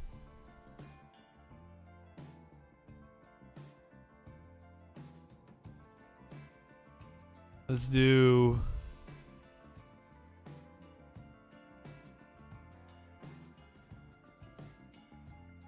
The other day, this we didn't really pay attention to this case. I didn't. This wasn't one that caught my attention and I was following for any reason. You gotta be doing like meth and cutting up your sex partner for me to pay attention. Apparently they called this dude the Doomsday Dad or some shit. This Chad Daybell was sentenced to death. News Nation has a former FBI agent on that says, make it overturned. Doomsday Dad Chad Daybell learning his fate in an Idaho courtroom today. The jury handing down the death. This was the one with the woman, like he was seeing a sister or something, and they killed their kids. Like it like wasn't there a cult involved with this? Why didn't this one catch my attention? It has everything. Sentence to Daybell. Earlier this week, that same jury found him guilty of the murders of his stepchildren, Tylee and JJ, as well as his first wife, Tammy Daybell. He was also convicted on 2 counts of insurance fraud. Now, his second wife, Lori Vallow Daybell, was convicted last year of murdering her children and conspiring to murder Tammy Daybell. She is serving 3 life sentences with no possibility of parole, but not the death penalty. Helping us break down all of this is former FBI Special Agent and News Nation law and justice contributor Jennifer Coffendorfer. Jennifer, thanks for joining us. Coffendorfer. Thank you for having me. Jennifer, the jury handing down the death penalty today, and Daybell apparently showed no emotion as this was read. Jennifer, this was unanimous. Any surprise for you here? No, there wasn't a surprise, and this is why. First of all, the heinousness, really the egregiousness of these crimes against these children, that the jurors had to listen to all the gory details, you know, put in trash bags, burned. It is just equals death penalty type sentence. Daybell. And the judge aggravating circumstances Fighter and of the night, mitigating Bill. circumstances, and he ruled that the aggravating far outweighed the mitigating. Yeah, what do you... Yeah, I didn't keep up with the case, but I remember when they went missing. I lived at the old apartment, and we definitely covered them being missing, and they were looking for the Lori woman. Details in particular. I'm sorry, I gave you a content warning, Socialist on. It's not over yet. Holy shit, the next couple are oof. They're a lot to handle. Think were so egregious. It led the jury to make this decision unanimously and quite quickly as well. It took just over a day. Yeah, I think when you look at the fact, the age of the children, That kind of deliberation happened to somebody else I know. JJ's so small, only 6 years old. You look at the fact that they were found in his backyard. Tylee was burned. JJ was wrapped in duct tape and in a trash bag and buried in a pet cemetery. It was God damn so egregious. Yeah, and to your point, you know, Chad's lawyer said that there wasn't enough evidence to tie his client to these killings. He suggested that Vallow Daybell's older brother, Alex Cox, was instead the culprit. Now, Alex Cox is dead. But Jennifer, as you mentioned, the children's remains found buried on Chad's property. Tylee's DNA found on a pickaxe and shovel in a shed. As you said, JJ's body wrapped in a trash bag, a duct tape as well. Now, once again, Purgatorius, I always like to put everything in context. We live in the safest time ever to be alive. Things are better now than they have ever been. Kinda. We've got some issues going on. He was in love with another woman, and she was in some kind of a cult or something. Like that's I'm sketchy on all the details, and I don't know why they had to kill their kids because of his kids because of the cult. They needed a sacrifice, maybe. I don't know. This would be a good season of True Detective. According to prosecutors, in the end, it does seem that these details were enough for the jury to convict.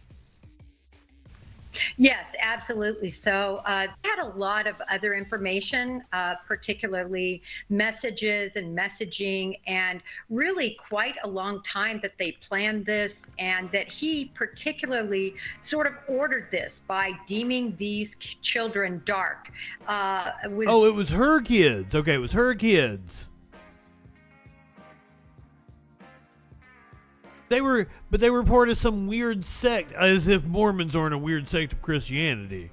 But they were part of some weird doomsday sect that thought that the end was coming. A death. In other words, that they were going to die, and so he orchestrated it, essentially. You know, Idaho, one of the few states where good evening. Firing squad is available. What are your thoughts on this? Could we really see that happening? Firing squad, yes. I don't know about in this instance, but it's certainly possible. It's important to realize why this happened, and it's because there have been so many failures with lethal injection in Idaho, causing executions to be pushed out. And for this reason... She's kind of fucking hot. How did I not latch on to this story? I can fix her too. Give me Lori Daybell and Taylor Shabusiness, and that's a hell of a threesome. And some meth. That's a risk I'm willing to take. Causing executions to be pushed out. And for this reason, they wanted to offer... Heavy steel. 186 to offer... No, it's the perfect time to do dabs. ...alternative solution. And it's only in the event that they can acquire the proper drugs to inject, or if the injection fails. Remember, these individuals injecting are not phlebotomists. They're executionists, and there are all sorts of issues with lethal injection. And we know this has been such a long ordeal for the family. The grandfather thanking the judge today, and they're just saying that... Are we smoking weed together right now? For them. I want to ask, when his second wife, Lori, was sentenced last year for her part, she was given life. You can do it again. Prison. Why the difference here? Why not the death penalty? Hey, if that's the way I go out, I led a good life. Done everything I wanted to do, really. I feel like I've got another good 10 years of creativity that I could make something like really good, but like just don't know if I'm going to get the opportunity. Well, essentially, there were issues concerning discovery by the prosecution. And as a sanction for that, the judge took off the death penalty. So really, it was an error or string of errors that caused the death penalty not to be considered for Lori Vallow. Okay, I appreciate that context. And when asked by the judge today whether he wanted to make a statement, Daybell declined. Would a show of remorse at this point help any future plans to possibly appeal here? And what do you think the likelihood is that this could be appealed successfully in Chad's case? I think the death penalty very likely could be successfully. Is that the one I'm known for, Scott Steiner? You take your 33 and a third chance. That's the thing that put me on the 25% map. Chance, and you got an 8 and a third chance of winning. All right, I am going to try to get your name correct. Roland Deliart? Roland Deliart. I know I'm fucking it up. I've been fucking people's names up on purpose here lately. Oh, did I get it? Was I close? No way. Well, hey, Tracy. Good evening. Battle Opossum likes the titty slap. A titty slap! Of course, Chad Daybell getting more than a titty slap could get the firing squad appealed, and this is why. It really comes down to the defense attorney that throughout this process early on wanted to get off the case. He was not allowed to do so. He didn't have a second chair, and this was his first trial in a death penalty type case. And that lends itself to issues, I believe. So for those reasons, I could see the sentence possibly being overturned. Thank you for watching. Go to News. Fuck you, Natasha Zuvez. No, you seem nice. I'm sorry. Battle Opossum, you came just in time to hear me talk about how I would like to hook up with Lori Vallow, Daybell, and Taylor Shabiznis. And that would be like a dream threesome. And if I die, I die. You know? We'll see what happens. I think I might be able to hold my own, but you never know. I've got a cat in front of my monitor. I can't introduce you to what's going on because I don't know. Oh, yeah, this one's a hard one. Especially if you like kids. Battle Opossum, you might want to bail on this one. If they show the footage, it's gonna be hard to watch. Smokey.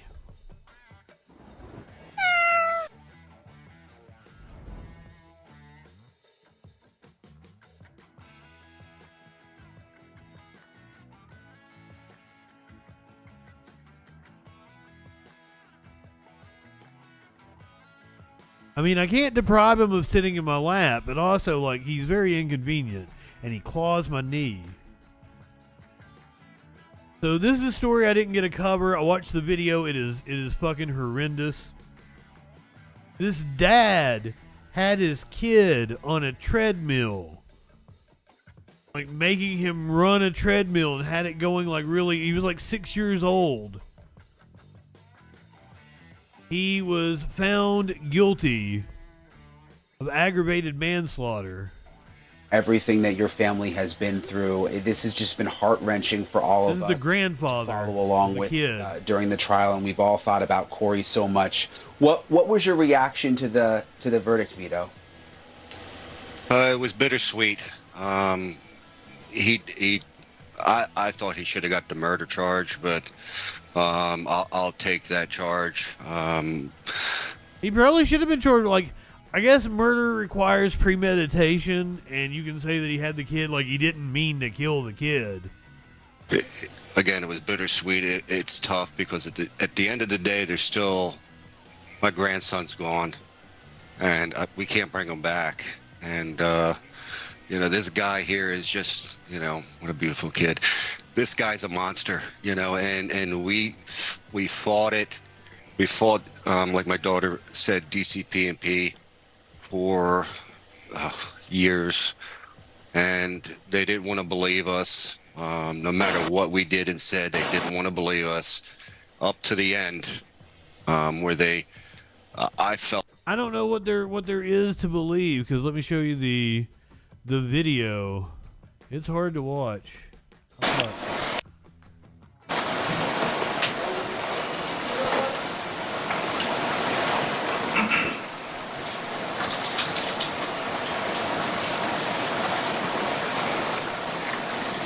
happened in New Jersey.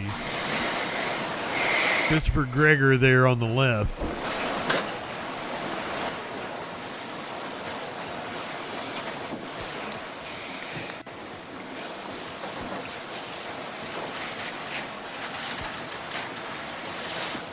Jezebel makes me angry as well.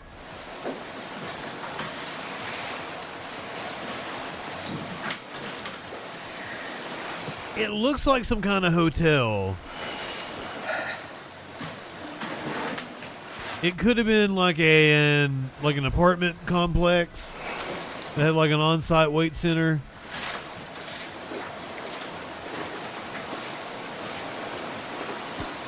Kid's doing fine now.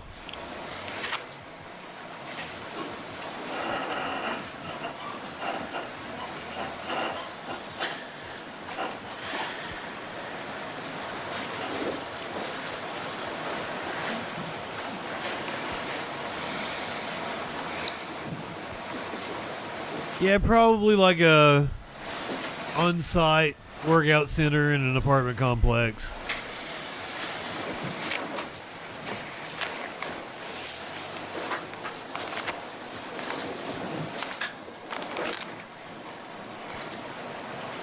Oh, did he own a gym? Little dude's fucking keeping up right now.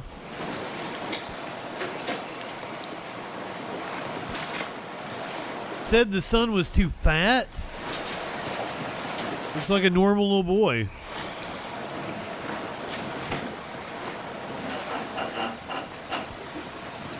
Well, that's wild. They just made the jury sit there and watch the video. He is indeed going to prison.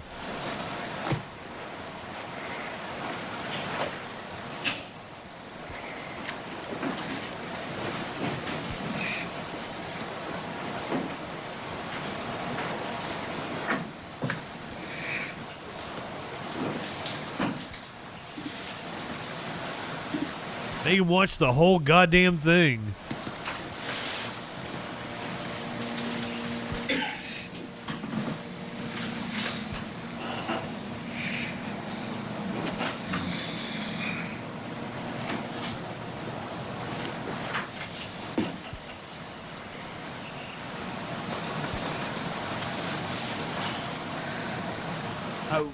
I guess there was no indication that this kid was being abused.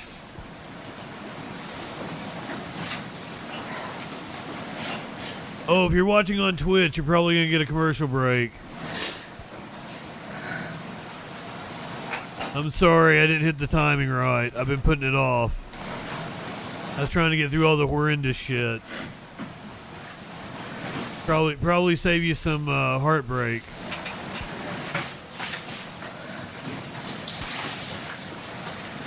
Oh, now he's hiking it up.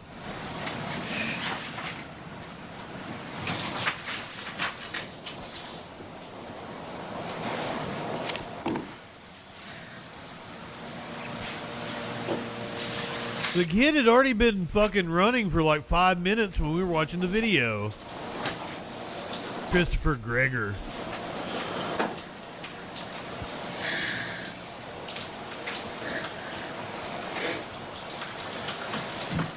Really? Aw, poor little dude.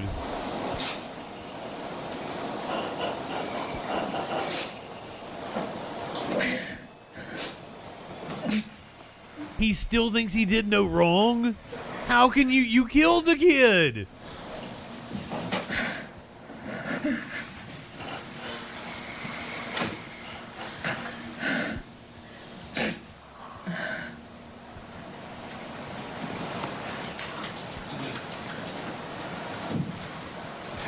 Ooh.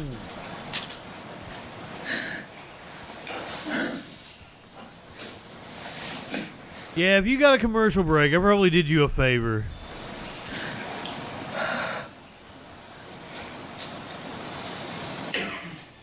That's hard to watch.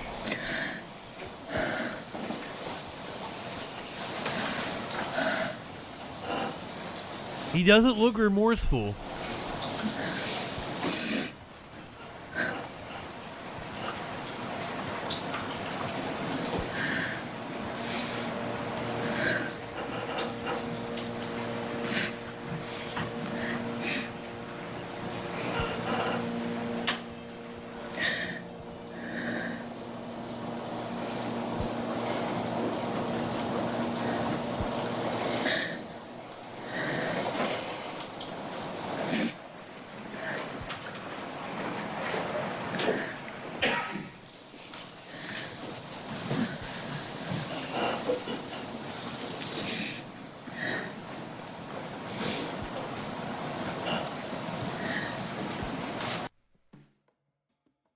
God damn.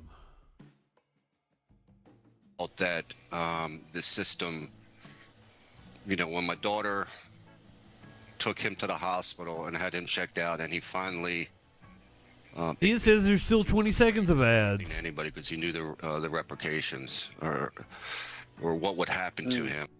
You shouldn't get 8 ads unless like some of them are 15 seconds.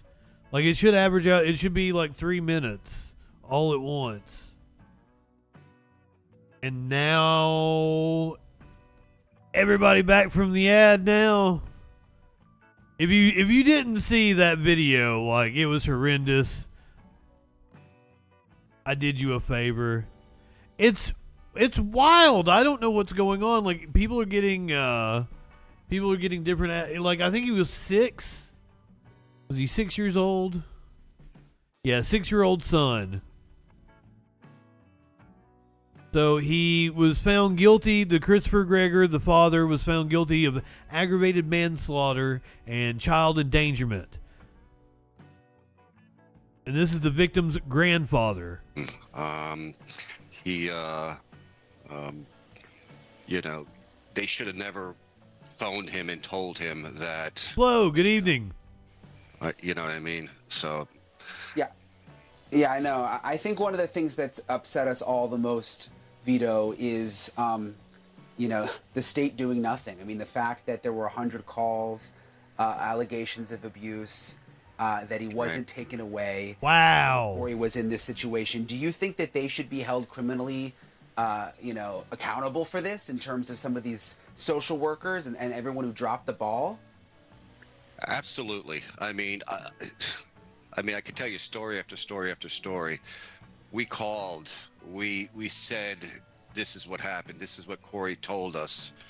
You know, these are the marks on his body. And it seemed like they wanted to believe the father and son, the father who was some big wig in the state troopers in New Jersey and had some political power, versus the little people who our voice didn't matter, no matter what we said. Yeah, you're talking about Corey's other grandfather, right? There's been this talk that, you know, he was high up with the state patrol and that you guys were just ignored through all of this, and that this could have been prevented. I'm assuming you knew Christopher. I mean, I've watched him every day in that trial, and it makes you mad to see him sitting there. I mean, what was he like? What was your impression of him? He was an angry person. I mean, a very angry person. I mean, I'm angry looking at him. Up in North Jersey at the courthouse, which was a custody hearing. And I had gotten there. I told my daughter I would be there for that hearing.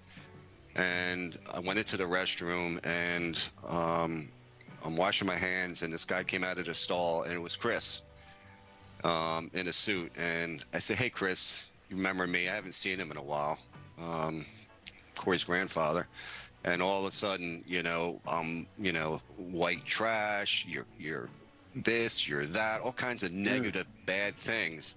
I'm like, all right, whatever, no big deal. And he kept screaming at me, so I'm going to walk out the door. The door pulled in to walk out. And as I'm going through, he grabbed the door and tried to slam it on me as I'm walking through. And it started getting louder, you know, and you know, being a man, I'm like, he's just a piece of shit. That's enough. Brianna and heard it in the hallway, and other people didn't. She come running down and kind of broke it up.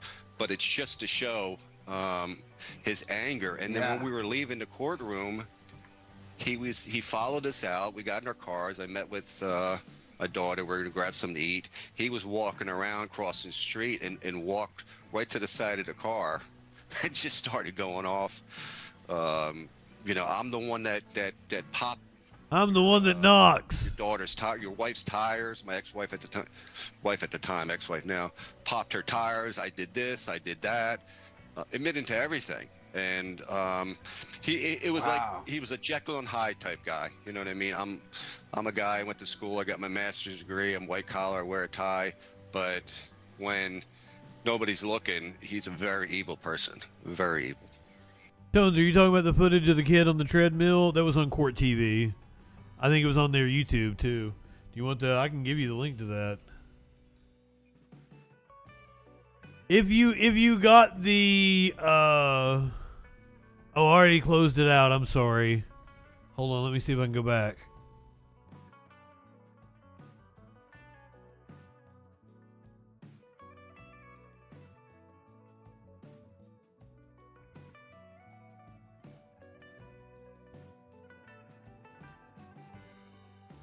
It's bound to be in my...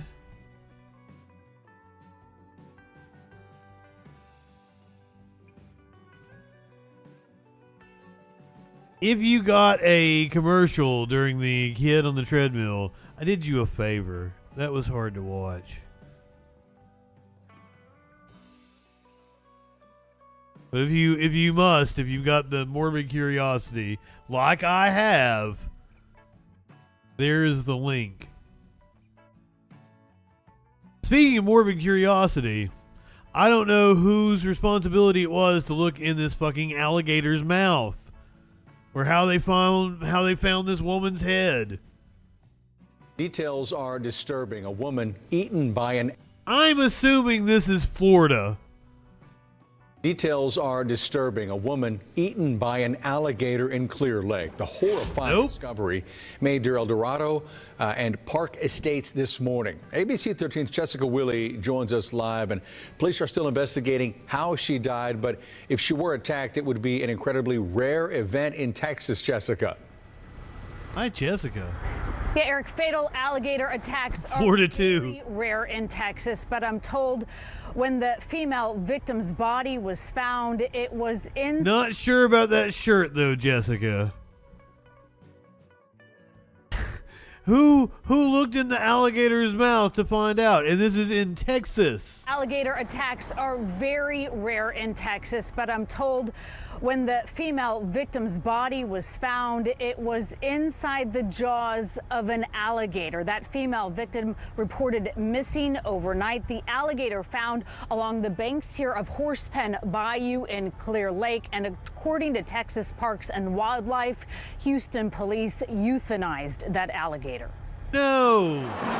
Yeah, I fish down here all the time. On a pleasant night for fishing along Horsepen Bayou in Clear Lake, Angela DeRoos was hit with... You can't fault an alligator for doing alligator things. It didn't do anything wrong.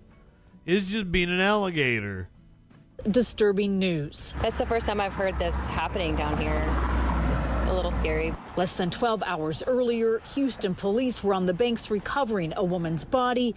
She was found, ABC 13 has learned, inside the mouth of an alligator. A neighbor snapped these pictures of the response. Officers on scene for hours. Police so far sharing little information.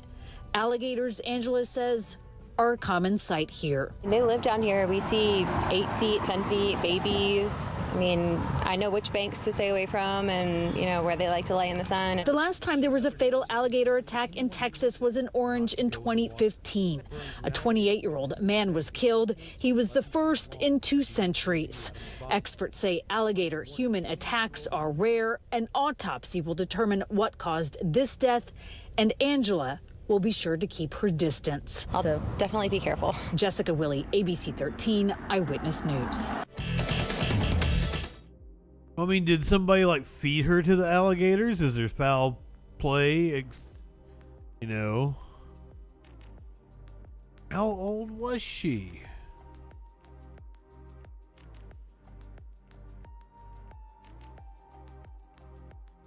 That news report was from the 29th. Do we have an update?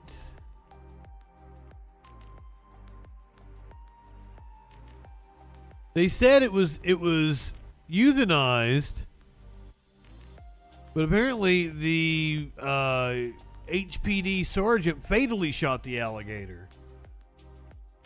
They didn't euthanize it. I mean, I guess that's one way to euthanize it. A neighbor shared a couple of photographs, so yeah, we saw that.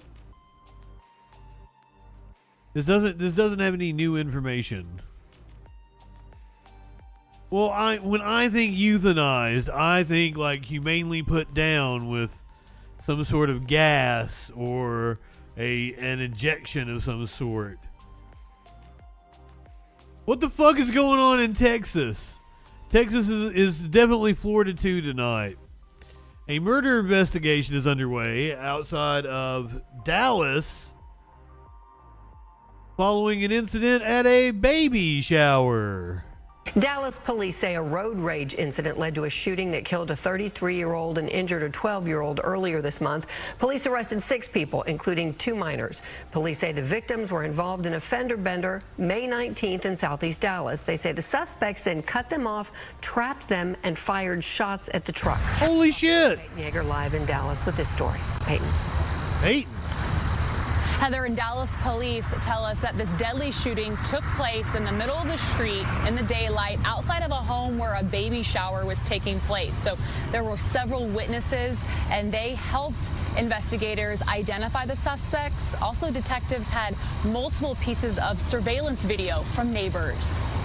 Crime scene tape near CF Hahn Freeway and Elam Road marks the spot where police say a group attending a baby shower opened fire on a vehicle passing by, killing 33-year-old Jose Granados Cerritos and injuring a 12-year-old.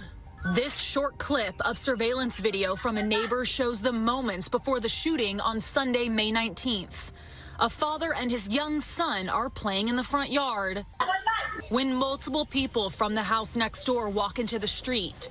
It appears one is holding a black handgun. We've blurred the faces of the 2 suspects because they're juveniles. Police announced Wednesday 4 adults were charged with murder. The 2 juveniles are also facing murder. The 14-year-old and 16-year-old will not be identified. Why? 26-year-old Alexis Rosales was also arrested for a probation violation. According to an arrest warrant affidavit Fox 4 obtained on Friday, the shooting stemmed... Is it just me or did they look like minors? Are you telling me that girl's of age? Or her? Wednesday, 4 adults... They all look like babies. Murder. The 2 juveniles are also facing murder. The 14-year-old and 16-year-old will not be identified due to their age. 26-year-old Alexis Rosales was 26 arrested for a probation violation. According to an arrest warrant affidavit, you could tell me she's a little like 8-year-old. The shooting stemmed from a road rage incident nearby. Multiple women told police they were at a baby shower when they ran to a nearby corner store in their blue Toyota. On the way back to the shower, the women say a white truck carrying Granados Cerritos and the 12-year-old hit them from behind. Police believe the women called the suspects at the shower and then cut off the pickup, forcing the white truck down John L. Avenue into the direction of the home hosting the shower. Investigators say they obtained multiple surveillance videos showing the suspects grabbing guns and firing at the truck as it passed them. Granados Cerritos' family sent Fox 4 this video of the white truck riddled with bullets. The family says off camera the suspects shot the truck from both sides of the street. The 12-year-old in the back seat was rushed to the hospital and survived. Granados Cerritos died. I am very old now. After the shooting, the suspects were seen getting into their vehicles and taking off. I'm too old for this shit. Nearby flock cameras to capture their license plates. Plus, police used photos from the baby shower to match the suspect descriptions in the surveillance videos. Police were able to identify 18-year-old Guillermo Alvarez and 19-year-old Kimberly Mejia as 2 of the suspects using handguns. They're like 12. Investigators say 18-year-old John Marquez was seen on video shooting a long gun, likely. He's like 10. And the victim's family, Heather, tells me today the 12-year-old who was... At like 14, I could grow a full beard. What is up with these kids?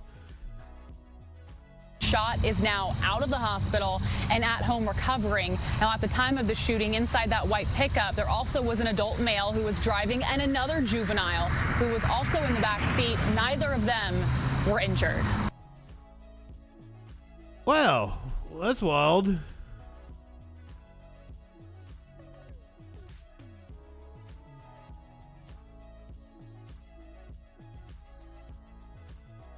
The kids aren't right. The kids are all right. Once again, it's the safest time ever to be alive. We just happen to have more access to information than we've ever had before.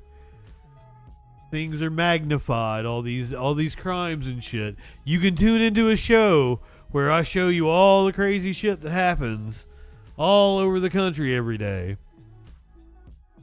But ultimately, we are safer now than we have ever been. Your likelihood of a fender bender leading to your death, not very high. The likelihood of your kids being on a bus with someone who is DUI, apparently that's kind of high. Kind of like me. Ha ha ha. He won't pull over. I'm like, look, I'm still shaking. This did happen in Florida.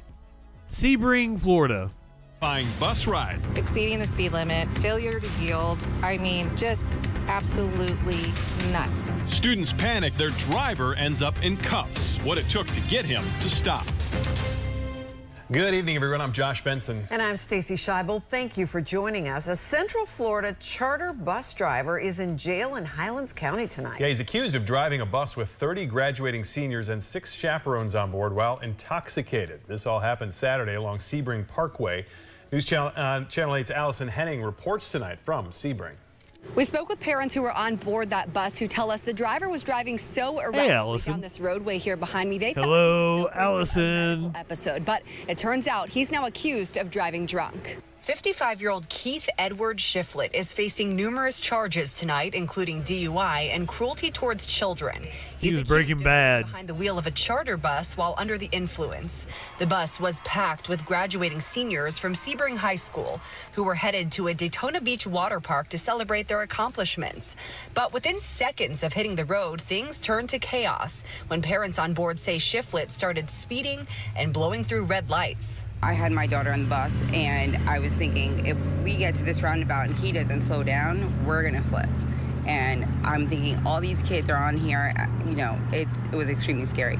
We're told multiple demands for the driver to stop the bus were ignored. Everybody keeps telling him to pull over, and he's just not listening. Meantime, Freddie and Giselle Diaz, who were traveling in their own car, get a panicked call from their daughters who were on board the bus. We can hear the kids screaming in the background. We can hear everybody screaming in the background. So we kind of took off. And with no hesitation, they... So this is within seconds. This motherfucker hit the road and then hit the gas. All the parents see him like screeching out of the parking lot. What in the hell? Jumped into action, putting their own vehicle in the bus's path to get the driver to stop. If something would have happened, I couldn't even forgive myself. I don't know what I would have done. Not everyone would put themselves and their wife in front of danger like that, especially a big bus as fast as it was going. So we thank him very, very much. The charter company's president tells 8 on Your Side Shiflett has been with the company for 8 years, was their senior driver, and has always passed random drug and alcohol screenings. We are told he has since been fired. Reporting in Highlands County, Allison Henning, 8 on Your Side. Hello, Allison. Nobody even remembers that song. Who the fuck even sang that song?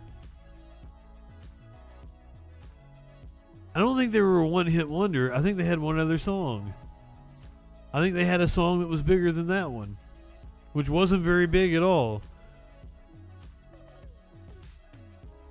It was most definitely not what this kid that was 15 years old was listening to on their iPods that helped track down this hit and run suspect.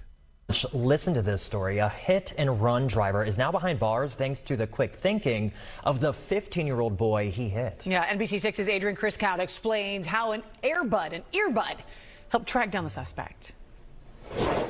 Good afternoon. The suspect, 49-year-old Swing, is now behind bars here in Martin County Jail. What is remarkable of this story... Air Bud was that movie that had the dog playing basketball, wasn't it? I think she meant AirPod, right? That's what those little white things are. I don't have the eye shit. Jail. What is remarkable of this story is how officers were able to track the suspect of this hit and run. An AirPod of the teenager landed inside of the car when he was hit. That way, they were able to track him down.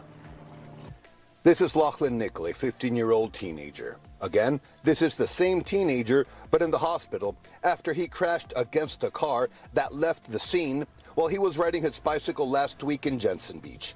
Authorities started to investigate, and it was thanks to an AirPod that the teenager had in his ears when the crash occurred that they were able to track the suspect. According to Martin County Sheriff's Office, during the impact, the teenager's head hit against the passenger's window, and one of his AirPods fell into the car. When officers arrived to the address where the AirPod was, they found a covered and hidden vehicle in the back part of the house. His owner, Peter Swing, confessed he was the one that crashed with a teenager, but did not stop because he went into panic, since he has previously been in jail for drug charges. He was immediately placed under arrest and taken to the county jail. Well, were you on drugs at the time? Because you made it way worse on yourself. I think the family will undoubtedly feel some measure of justice, but we can't undo what happened. And I think the real sting here is that he left an unconscious child in a dark parking lot and drove away. Fortunately, the teen's mother told us that her son left the hospital and is now at home, resting and recovering. Sheriff Snyder said that the accident itself was just that, an accident. And if the suspect would have stayed on the scene, most likely he would only be facing a ticket. But because he left the scene of an accident with bodily harm, now he's facing serious... Is this guy AI? If there's something wrong with him, I don't want to make fun of it. But, like, he's talking weird.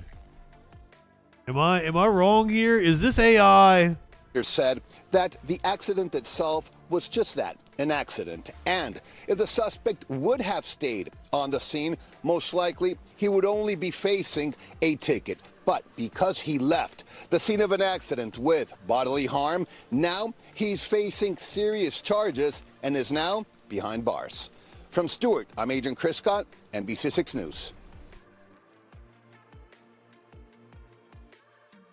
He was putting the emphasis on all the wrong parts. I get the over-enunciating and emphasizing. I do it. But, like, where he put the emphasis didn't make sense.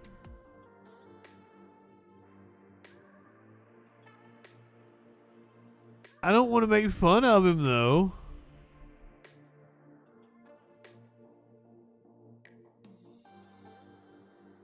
Emphasis. It was a little weird. You want to see behind the scenes footage put out by the NYPD as they busted some gangs. Why is it called behind the scenes footage? It's not behind the scenes. That's not what behind the scenes means. Behind the scenes of the NYPD takedown of a Brooklyn gang. Well, they've been terrorizing the streets of Brooklyn for years with guns and violence. But tonight, more than a dozen alleged gang the NYPD arrest. Our Lisa Evers was there for the exclusive takedown at an early morning raid. We're here at an undisclosed location in Brooklyn to get an exclusive look at the hard work of an elite unit of NYPD detectives.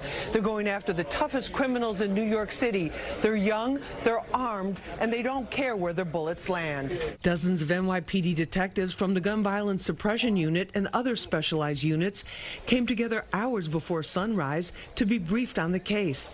Our Fox 5 camera was the only one allowed along on their mission to make streets and playgrounds safe from gunfire by taking down 18 alleged gang members indicted for second-degree murder, conspiracy, weapons possession, and other charges in 12 separate shootings. When you eliminate the shooters, right? When you take the shooters out of the equation, remove the shooters, reduce the shootings. Countless hours by the Gun Violence Suppression Unit went into the investigation that led to the 85-count indictment and arrests of 15 alleged members of the drenched subset of the 9 Trey Bloods, also known as H-Town Billies, and 3 of their ops, which is slang for opponent. We sit behind the computers, we go out, we collect video, we make gun collars, we do search warrants, we're hitting doors at 06 daily. The investigation dates back to an August 2021 nighttime shootout in a park filled with kids. When the gunfire erupts, the kids converge on the mom with a stroller to protect themselves and each other.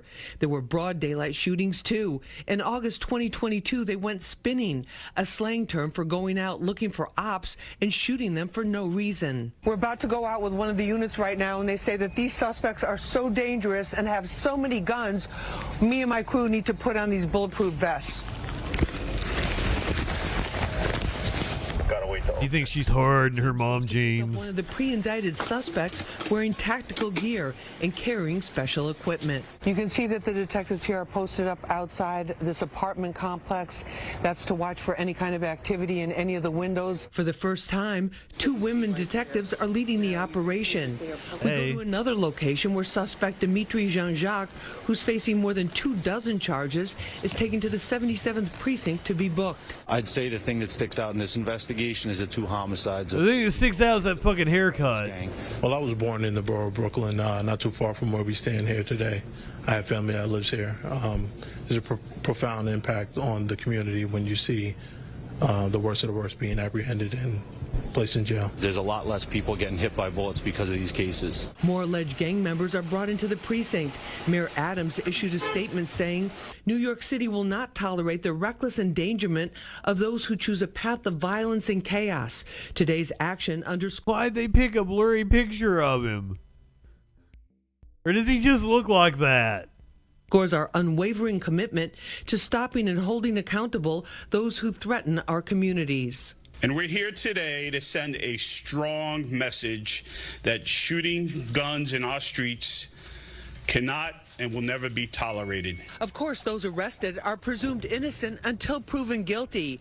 The dedicated detectives here at the Gun Violence Suppression Division say they will continue to investigate these cases in order to bring peace and safety to the community, no matter how long it takes. In an undisclosed location in Brooklyn, I'm Lisa Evers. In an undisclosed location. Lisa, will you be my mommy? Fox 5 News. I like Lisa. Go to Chicago, where there's apparently a rash of armed robberies that weren't actually armed robberies. They were staged. Also tonight, more than a dozen terrifying robberies across Chicago and the suburbs were all staged, according to federal prosecutors. They handed down charges today against 6 men accused of this fake robbery scheme, all to obtain special immigration visas reserved for crime victims. CBS 2 investigator Megan Hickey is digging into how this all worked. One of those alleged robberies happened at this Bucktown liquor store last summer, according to federal prosecutors. Victims of armed robberies can apply for a special visa to help encourage them to cooperate with police. But according to the indictment, these victims were fake. Back in July, the owner of this Bucktown liquor store told us he was stunned by the dramatic robbery that left his clerk with a gunshot wound. I'm just feeling so sorry for him because I hope everything great goes well. All we want to continue serving the community. The surveillance video showed 2 masked men in all black walk in. The clerk and other customers handed over their wallets and belongings. Then one suspect fired a shot, injuring a 26-year-old employee. In January of 2023, police in Lake Villa said this suspect did the same thing in a liquor store there. But according to this newly filed federal indictment, both incidents and about a dozen others were staged in order for the victims to be able to obtain a special type of visa available to crime victims. Here's how the scheme worked, according to the feds. 6 people are charged with organizing and participating in staged armed robberies. These would take place at restaurants, coffee shops, liquor stores, and gas stations across Chicago and the suburbs. They went from as far south as South Holland, north as Lake Villa, and as west as St. Charles, just to name a few. This scheme knew no borders, with 2 of the supposed fake crimes taking place in Tennessee and Louisiana as well. They've undergone something pretty serious. Xavier Borjas is an immigration attorney who helps victims of crimes obtain U visas, which can help encourage victims to report crimes without fear of being deported. To ensure that they're willing to assist the police in the investigation, assist in any charges. He says these cases are not what it's meant for. It's very disheartening because there are so many people that unfortunately do qualify and have been victims of these crimes that you want to ensure hopefully get some sort of relief. We asked an employee working here today about the federal indictment. He said he had no idea and was not working here the day of the robbery. The indictment doesn't make it clear exactly who was in on these crimes, but we should find out more in court. In Bucktown, Megan Hickey, CBS 2 Investigators. Was the Indian dude that did the interview, like, was he like the mastermind? I have so many questions. I'll tell you who was not a mastermind. This motherfucker needed to zoom into his court appearance. He has a suspended license. Hilarity ensues. Court calls case People versus Corey Harris. Thur on behalf of Pittsfield Township. Assistant Public Defender Natalie Tate for Mr. Harris, who should be present via Zoom. Mr. Harris, are you driving? Actually, I'm pulling into my doctor's office, actually. So just give me 1 second. I'm parking right now. Great.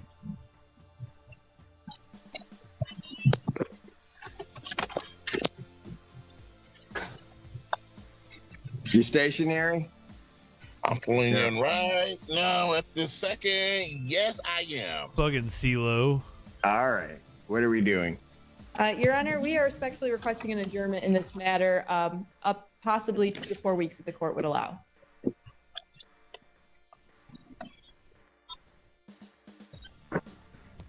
Okay. So maybe I don't understand something. This is a driving while license suspended? That is correct, Your Honor. And he was just driving. And he didn't have a license.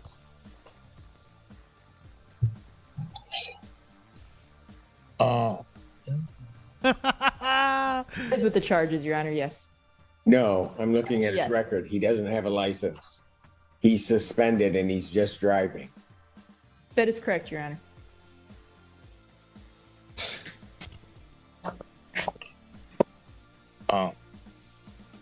He knows he fucked up.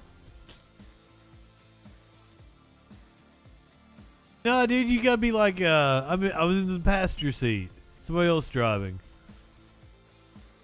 But taking me to my doctor's appointment.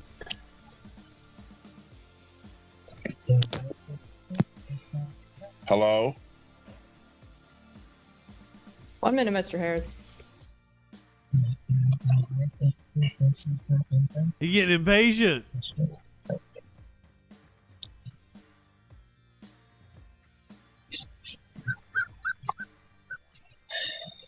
I don't even know why he would do that. So, because he's dumb. He's revoked in this matter. Defendant is to turn himself into the Washington County Jail by 6 p.m. today. Failure to turn himself in will result in a bench warrant with no bond.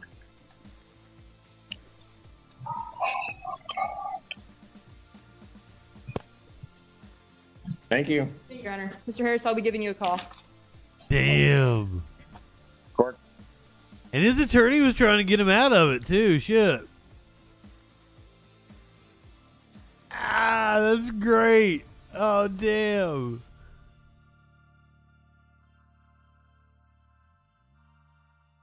Bro, you fucked up. I love it. The look on his face when he realized what's going on. That judge was no nonsense. Blur your background. We don't have public transportation. We make it hard in this country. Speaking of making things hard, this elementary school teacher was taking explicit videos while she was at school. And new tonight, a former teacher admits to KHOU 11 she recorded explicit videos of herself inside a Lamar CISD school, but says those videos were meant for her ex-boyfriend's eyes only. Now she claims he is using the video as so-called revenge porn. Jason Miles spoke that sucks today, and he's live with more on what she has to say. Jason? Hey there, guys. Yeah, this former teacher actually called the newsroom this morning, very emotional, and met us here outside the station to share her side of the story. 24 hours ago, we told you how Lamar CISD had opened an investigation based on the release of 2 videos shot inside Gray Elementary by a former teacher who now admits it was a big mistake. It was a poor judgment on my part. I would never do it again. We're not identifying the former teacher because she hasn't been charged. This is fucked up. Although Lamar CISD police again did open an investigation yesterday. If she would do this in the classroom, what else will she do? That followed a news conference by community activists calling out her behavior. This woman's like a sheriff, isn't she? Or is she just a community activist? I didn't know the details. Oh, she's not. She's just a community activist. Why is she giving a press conference? She has a drip. I thought they had like a woke sheriff or something in one of these Texas towns. Okay, like, now knowing the details, like, yeah, she probably shouldn't have done that at school, but she didn't really do anything wrong. Everybody has naked pictures now. We're gonna have to fucking deal with this as a society. It's just a thing that's going on with the prevalence of smartphones. We need to stop being so prudish. Conference by community activists calling out her behavior. I had a coworker call me and she's like, H, you're on the news. She claims the videos were either shot on a Sunday when she stopped by the school to pick something up or in a restroom with no one else around, and were only shared with an ex-boyfriend with whom she's gone through a very bad breakup. I've never sent this out to thousands of men. Like, I'm not that type of person. This was just a relationship, a private matter, and he released it. KHOU legal analyst Carmen Rowe believes what the former teacher did may be unethical, but not necessarily criminal. It's Although not. The same may not be true for anyone who shares the videos online. She's a victim. Under the state's so-called revenge porn statute. Anyone who sends that material out, promotes it for whatever purpose, puts themselves in harm's way. And Carmen wants to be my mommy. In Texas, hi, mommy. We do file these charges and we pursue punishment pretty aggressively. Tonight, she kind of looks like Michael Jackson. Never she mind. Resigned from Lamar CISD for unrelated reasons at the end of the school year. All I can do is learn from the situation. Hopes neither her career nor reputation. Once I saw that, the mommy idea went out there because she kind of got like the Michael Jackson thing. Even the nose. What's up with what? The more I look, the more it's Michael Jackson.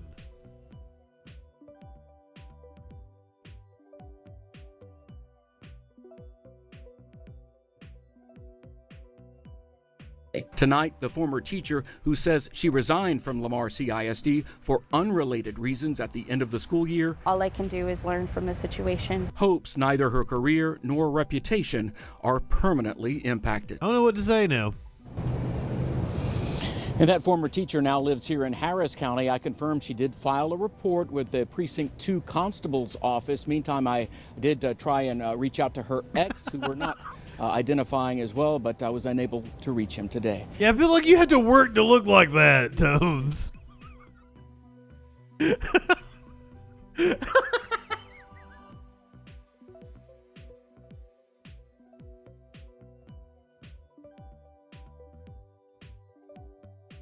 You look like 2000 MJ.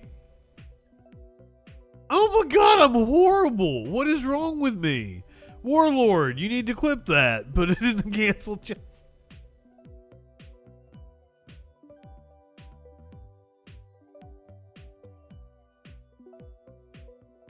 I'm so fucking sorry. I'm... Oh. Actually, let's go. We'll get the commercials out of the way, okay? So if you're watching on Twitch and you're not subscribed, you're gonna do 3 minutes of commercials. When we come back, we're gonna talk about this graduate at high school who apparently cost him his diploma, and we talked about Jesus. Ticketmaster have confirmed that they've been hacked. We're going to talk about Jennifer Lopez canceling her tour. Adele went off on a bigot. All that and a lot freaking more on the other side of the break here on the Troll Patrol live. Yeah. I'm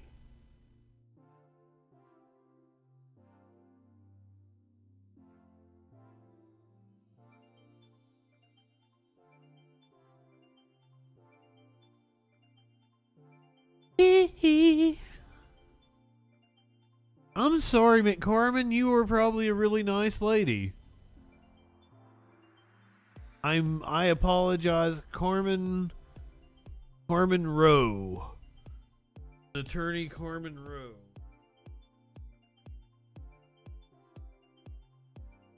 Criminal defense attorney. She's doing the Lord's work.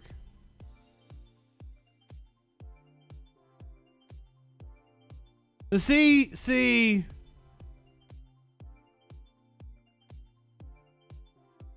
That was just like this angle. First of all, no one looks good when you're shooting up. She's probably on a laptop. You should always shoot down. This is coming from a videographer.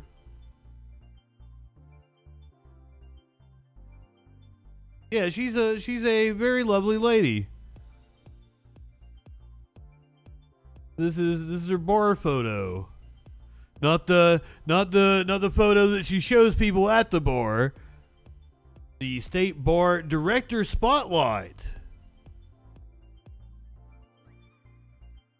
She is an owner of her own law firm, the Carmen Rowe Law Firm, the boss. Lists herself as the boss. So I'm sorry that you kind of look like Michael Jackson. Yeah, it's just bad lighting there. Bad angle.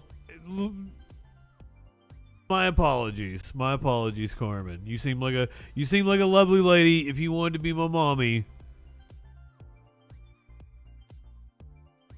Oh.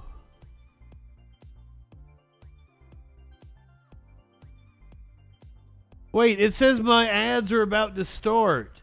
I don't know how this is. I thought I was triggering them manually. It says there's 30 seconds left in the ad, but it also says my ads are about to start. So I don't know what the fuck is going on.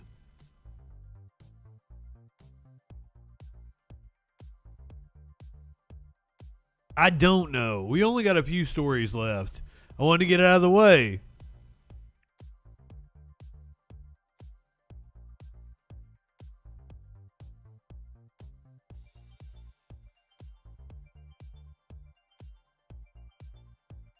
Bezos trying to sneak. Well, as long as he's paying me my money, I'm taking a different posture. I'm done being a serf, a plebeian. I want to live large, so give me your money. Sub to my channel. Do the Patreon thing. Do the YouTube thing. I'm gonna set up a GoFundMe. I don't know, whatever it takes. Give me money. Money me now. Need money a lot now. Me money. Money a lot now.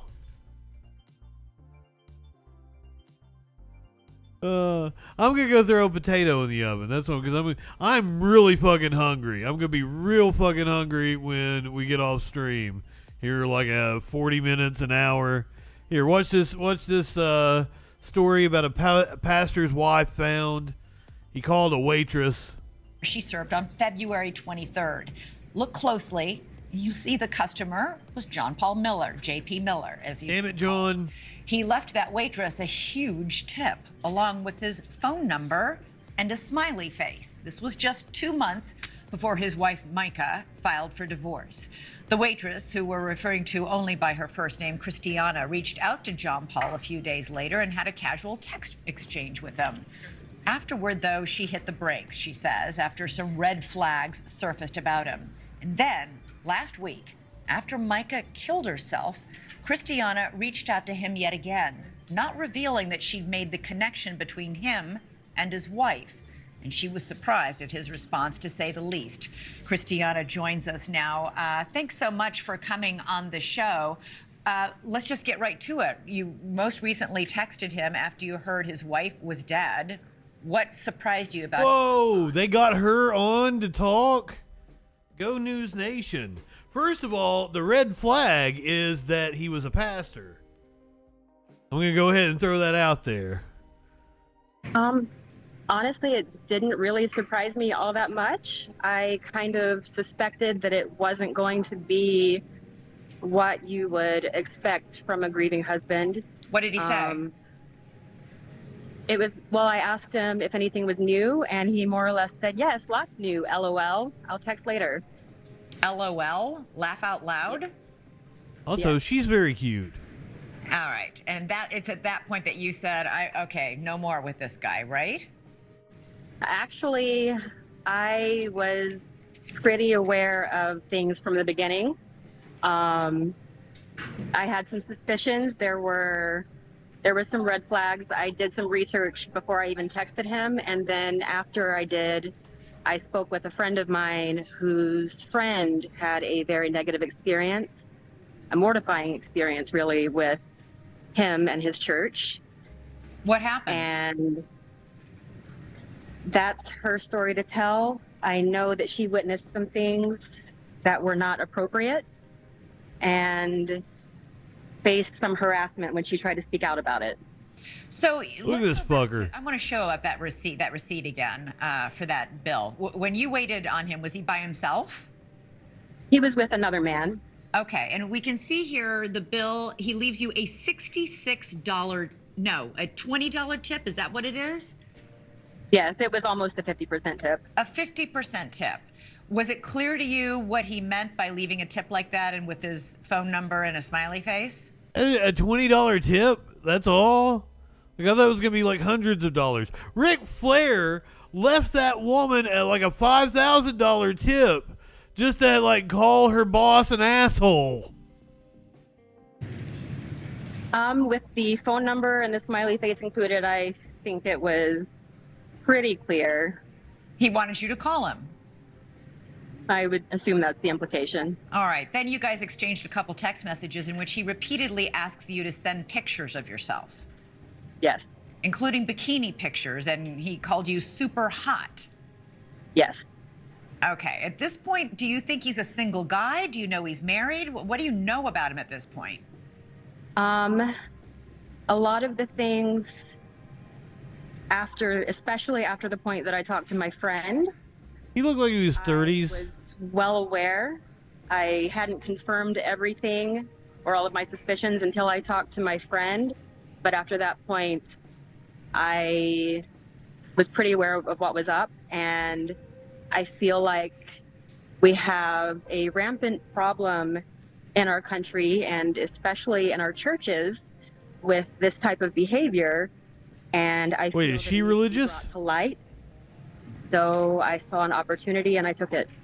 You got an opportunity to try and get proof that he was propositioning other women. Wait a minute, is that his wife that he killed? Married to his wife. And the fact that he was a pastor approaching people in this manner. Yeah. Was there any doubt in your mind what he was asking you for? No, not at all. And did he ever ask to meet up with you, or did he just want you to send salacious pictures of yourself? He mostly just seemed to ask for pictures. He didn't say anything about meeting up. Okay. Bottom line, Okay. though, this is not the behavior you expect from a pastor, a married pastor, to be. That's exactly the behavior I expect. Get pictures from waitresses at restaurants. Yeah. So you did finally cut off communication with him after you got the proof you felt you needed. I'd just throw in a waitress a 20. Like if it's a busy lunch or something, that doesn't seem out of the ordinary to me. Why is that? But I'm good to fucking servers. I didn't really have anything else to say to him until I found out what happened. Also, probably why I never have any fucking money. Give me money now. Subscribe to my channel. And I just didn't say anything else to him until then. Thanks so much for watching. Go to joinnn.com to find News Nation on your television. I can't believe she called him. That's the don't leave your number on a receipt. Let's go to Kentucky. It's not something most people ever say. If you're saying that on purpose, you should probably have your head checked. Clinically with the resub. A would-be graduate apparently had his diploma taken away from him after going off script at his high school graduation speech. Also new at 5, a recent Campbell County High School graduate speaking out for the first time after this controversial speech. The end of it cost him his diploma. Yeah, the teen's diploma was withheld after he went off script in his closing speech. Brenda Ordonez talked to him, and she is live with more on this. Brenda. Yeah, Trisha, Megan, today Micah Price walked into our interview smiling from ear to ear, holding his diploma in his hand because he had just picked it up from the school today. This is 5 days after graduation. Now, Price tells us that he had written 8 drafts of his speech, and school officials did tell him to take out the parts that heavily focused on religion.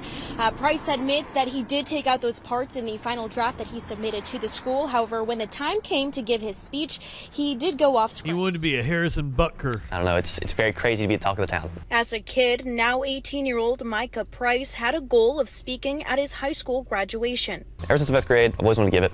And I prayed about it a lot. When he was in 8th grade, Price became a devoted Baptist. I'm here to strictly push the message of Christ. I'm not here to push a political agenda. On May 24th, while dressed in a purple cap and gown, Price accomplished both those things. I would like to introduce Michael Price, a graduate of Campbell County High School 2024. I must give the honor, the praise, and the glory to my Lord and Savior Jesus Christ. My Lord and Savior is your answer. He will give you the truth, give you the way. But this came at a price. Graduation finished. I went back to go get my envelope, which was going to have my diploma in it. Honestly, I don't care. I think he should have been allowed to say whatever the fuck he wanted to say. Kid, your religion is stupid. I don't agree with it, but you probably should just left it at give it to the Lord and the glory to Christ or whatever. When you start I want to talk about, whatever the fuck it was where you were proselytizing. That's probably a bit much at a graduation because you're in front of a captive audience. But saying you give your glory to God, that's probably just fine and dandy. Answer. He will give you the truth, give you the way. But this came at a price. Yeah, that was the proselytizing. I went back to go get my envelope, which was going to have my diploma in it. One of the principals came up, just tapped me on the shoulder, and very respectfully, very professionally, just said, "You went off script. You know you're going to have to, talk to the board now." Price's diploma was held from him for nearly a week. I knew it was going to be held because before you do anything, they tell us all that if you go up there and do a cartwheel or something stupid like that, you will get your diploma held and you have to speak in front of a board. I asked him why. But here's the one thing that I would throw at a Christian from a theological standpoint is Jesus literally says don't make a show of your religion. When you pray in private, shut the door behind you, don't be like the hypocrites and stand on the street corners to be seen. So, but hey, what do I know? But you should be allowed to say whatever the fuck you want. Get your diploma held and you have to speak in front of a board. I asked him why he would do this, knowing the consequences. I simply cannot hold back what Christ has done in my life. He is everything to me. He's everything to me. Price says he knows why the school took action and harbors no resentment or regret. I went against rules. It was my fault. I was the one who should be in trouble. Never once did I ever want to bring any hate to them or tear down the school, because CCHS rocks. Yeah. Price says he's now leaving the district with positive memories, his faith, and This bad boy right here, so, you know. He seems cool. He gets him some pussy. He smoke a little pot, maybe do some mushrooms. Kid gonna be all right. He'll give up that stupid Jesus stuff. now we have reached out to the Campbell County Local School District and are still waiting to hear back. Price says that he's set to join the Air Force in July, but this entire ordeal has made him consider some ministry work or a mix of both. For now, live at Alexandria and Bernardonias, Fox 19 Now. Brenda, thank you.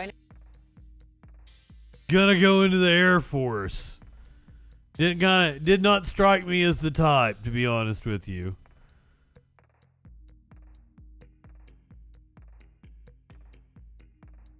You guys get tickets from Ticketmaster? Luckily, the Biden DOJ, once again, there are good things about the Biden administration. Taking action against Ticketmaster is one of them. Come on, man. An Air Force. You know what? Funny you should say. I think the dude was Air Force. He was an Air Force pastor. Lived next door to me. He might have been Navy. He might have been on a boat. But he was a pastor in the military, like during Vietnam. And he was the coolest motherfucker. And he lived next door to me. Like, I was really sad. Like, I had a friend that lived next door to me. Like, up until the time I was like 12 or 13 or whatever. And then he moved to a different part of town. And then the pastor that was, might have been Navy. He moved in next door. And he was kind of like, like a Wilson from Home Improvement. He'd give you advice, and he'd talk to you. He'd take you in his garage, and he'd have popsicles in the refrigerator. His wife was really nice too. I think his name was Ron. I might be wrong about that. Don't know what spurred that memory. Ticketmaster has confirmed a hack which could affect up to 560 million people. Luckily for me, I assume I've probably got some money coming to me from Ticketmaster. Confirms hack which could affect up to 560 million people. Ticketmaster owner Live Nation confirmed unauthorized activity on its database after a group of hackers said they had stolen the personal details of 560 million customers. Shiny Hunters, the group claiming responsibility, says the stolen data includes names, addresses, phone numbers, and partial credit card details from Ticketmaster users worldwide. I just did this whole educational video about cybersecurity. Ticketmaster not doing best practices for cybersecurity. I've got a presentation I can send you, Ticketmaster. Hacking group is reportedly demanding a $500,000 ransom. It seems low to prevent the data from being sold to other parties. That's all? Just $500,000? Are you shitting me? In a filing to the U.S. Securities and Exchange Commission, Live Nation said that on the 27th of May, my birthday, they fucking hacked Ticketmaster for my birthday. The universe just keeps giving me presents. On May 27th, a criminal threat actor offered what it alleged to be company user data for sale via the dark web, and that it was investigating. The number of customers affected by the data breach has not been confirmed by Live Nation. The Ticketmaster breach was first revealed by hackers who posted an advert for the data on Wednesday evening. Ticketmaster refused to confirm to reporters or customers and instead notified shareholders late on Friday. Oh, those bitches. The Australian government said it is working with Ticketmaster to address the issue. The FBI has also offered to assist. That's why I got spam email this weekend, probably. It was just like some weird emails that I never would have gotten before. It might not have had anything to do with it. The Australian government said it's working with Ticketmaster to address the issue. The FBI has also offered to assist. A spokesperson for the U.S. Embassy in Canberra told the Agence France Presse. I fucked that up. A spokesperson for the FBI told the BBC it has no comment on the matter. I think we're all getting ready to get some checks from Ticketmaster, boys. And girls and non-binary folk.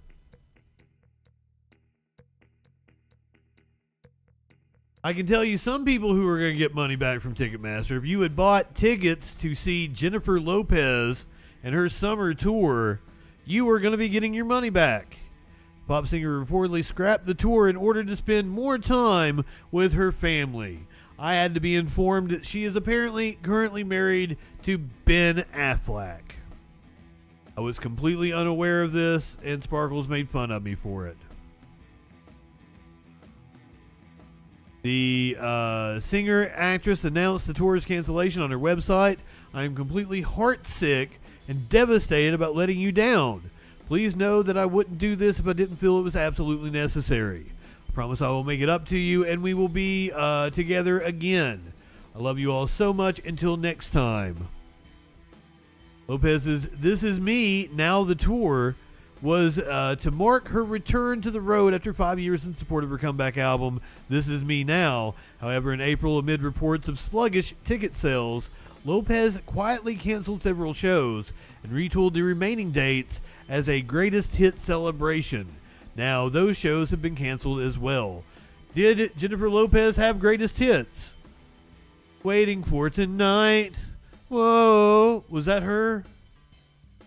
TMZ reports that the decision to scrap the remainder of Lopez's tour was not necessarily due to weak ticket sales, but rather due to her wanting to take time off to be with her children, family, and close friends, amid reports of marital strife with Batfleck. She is not the only one to cancel a tour. The Black Keys have had to cancel their summer tour due to sluggish ticket sales. Clockwork Orange, welcome in, my friend. There is a huge problem with the live music industry currently. Bands can't afford to tour. Dweezil Zappa had to sell a bunch of his Frank Zappa memorabilia in order to finance his upcoming tour.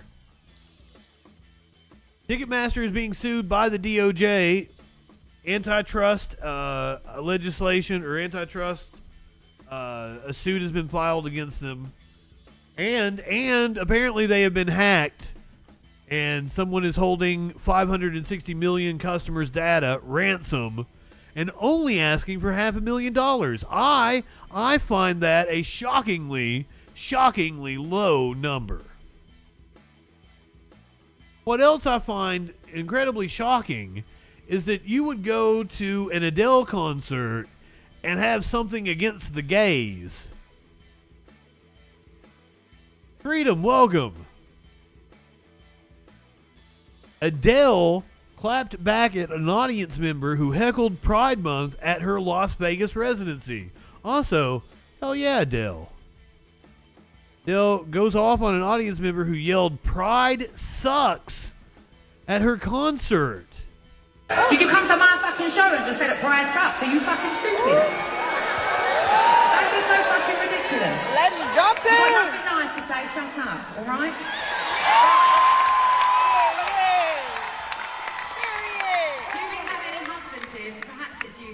Do we have any husbands here tonight who have been dragged along? I will not be offended. You can cheer. Do we have any husbands here? You will thank me later because I'm really going to turn your wives on tonight. Do you get dragged along to an Adele concert? You know, she might not be your cup of tea, but you know you're going to see an amazing show The woman is a hell of a fucking singer. You wouldn't have to drag me along to an Adele show, but hell yeah, Adele going off on a concert goer who said pride sucks. Did you come to my fucking show and just say that pride sucks? Are you fucking stupid? Don't be so fucking ridiculous. Let's jump in. You've got nothing nice to say, shut up, alright?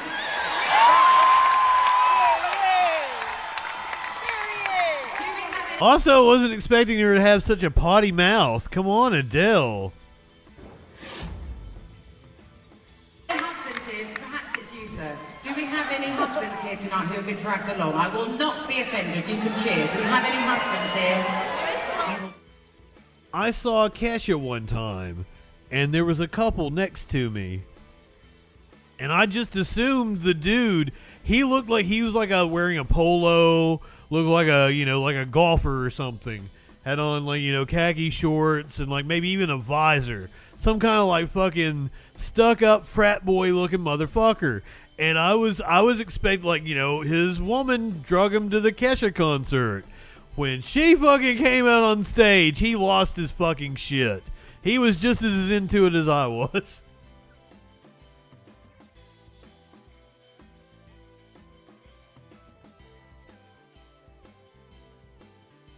Didn't know that glitter beards were a thing until I saw Kesha. Apparently that's something all the dudes that go to a Kesha show do.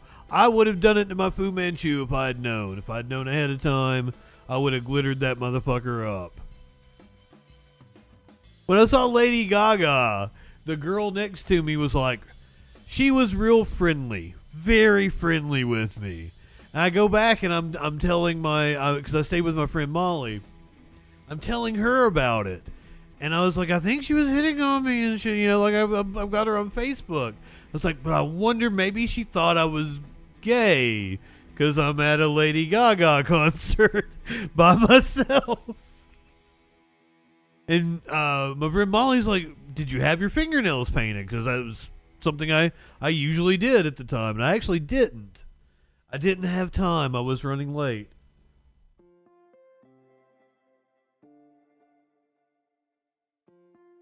Not that I don't get gay, now come on. But I'm more, how would you do? I mean, I'm openly pansexual. I prefer the pussy. But ain't nothing wrong with a little dick now and then. Billy sets the Guinness World Record for largest drag story time just in time for Pride Month. Philadelphia is kicking off Pride Month strong. The city of brotherly love secured a new Guinness World Record title for the largest attendance at a drag queen story time reading. I set off your bidar. I mean, I called myself bi for the longest time, but that doesn't incorporate, I'm down to fuck anybody pretty much. Usually, I'm pickier with guys. You give me some hard drugs now, and it's pretty game on.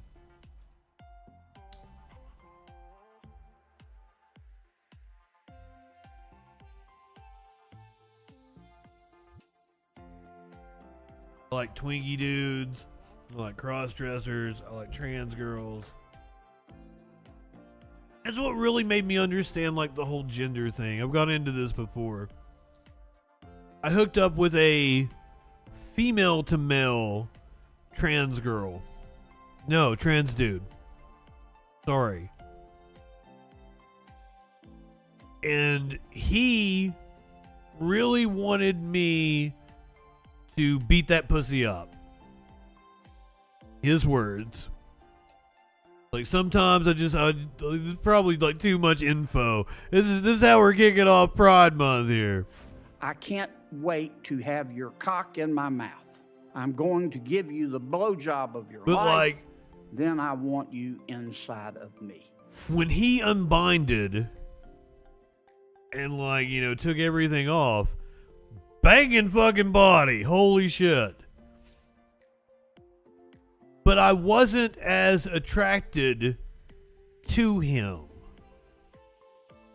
I didn't feel the way I feel being with a woman. That's how I knew there was he was a man. And I'm just not that into guys, like manly guys. Granted, he wanted me to beat that pussy up. That was... But just sometimes you need your pussy beat up.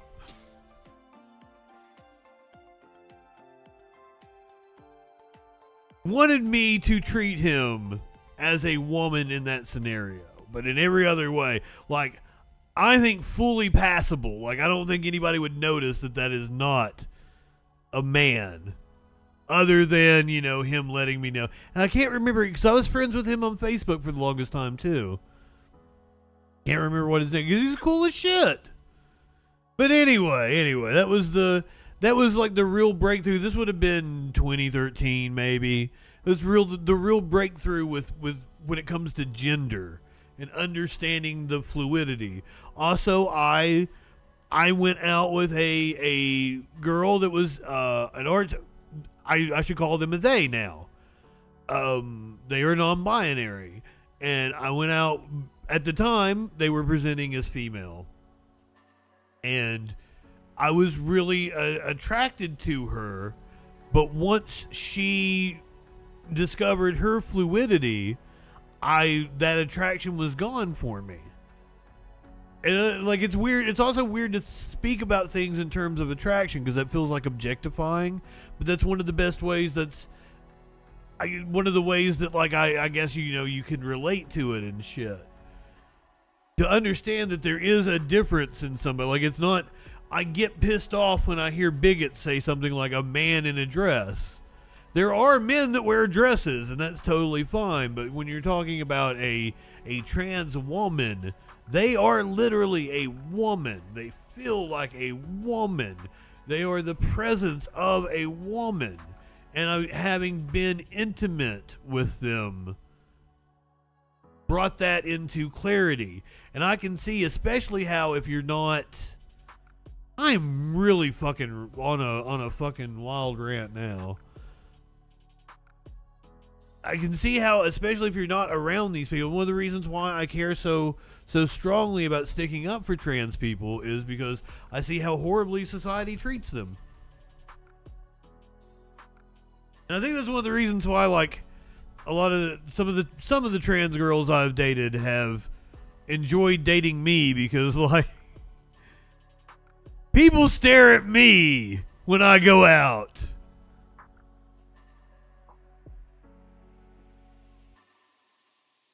It's weird that the laws they're trying to pass are hurting cis women. It's causing cis women that are more manly than other women that are more feminine. It's causing them to be harassed in bathrooms. It's insane.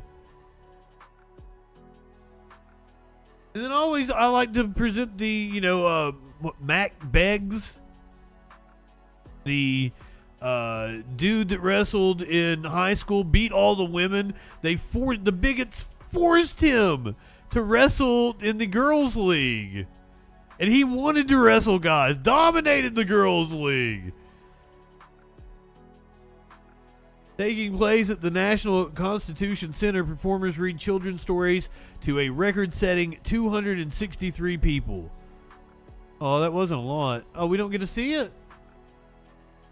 I'm glad they set the record. I'd like to see some, let's see some video from the event.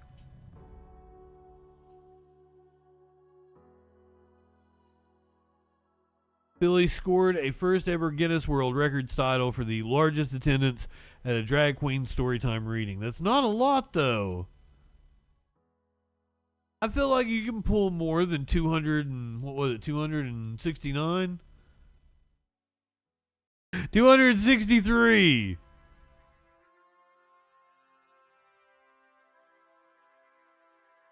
Great way to kick off Pride Month, though. Here are a couple of puppies that only argue with each other when they are looking at each other through a door. Other than that, they're pretty chill. Once they get together, they're all cool. When they're through a door, oh my God, they're so mean.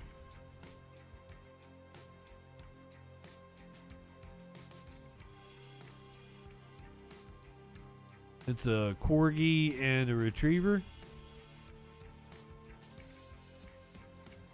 Seem very friendly with each other.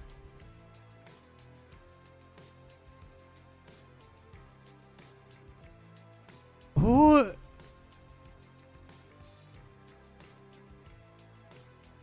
It's just a little game they play. These little fuckers. Look at his outfit. Corgis are so cute.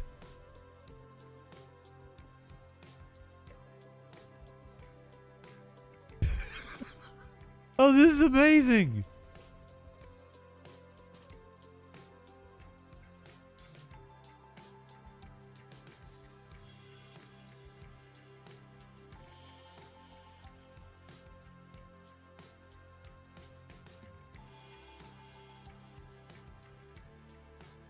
I kind of want a corgi now.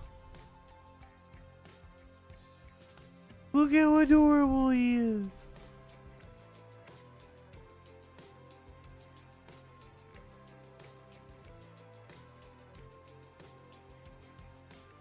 Oh, babies.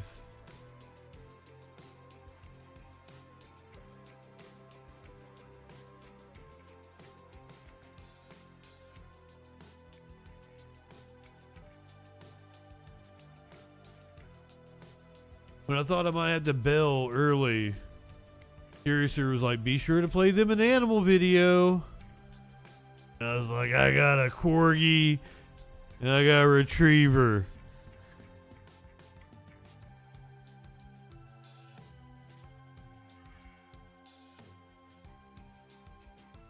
Your little buddies. If you're watching on Twitch, you're heading over to Producer Dave, Echoplex Media.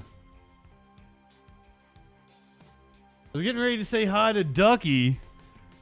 That's not my chat. That's Dave's chat. Go ahead, light one up, tip one back. Yeah, I know I said I was going to be 5 nights a week again. I don't know. I don't know what's going on. I'll see you when I see you. Light one up, tip one back. Have some fun before you hit the sack.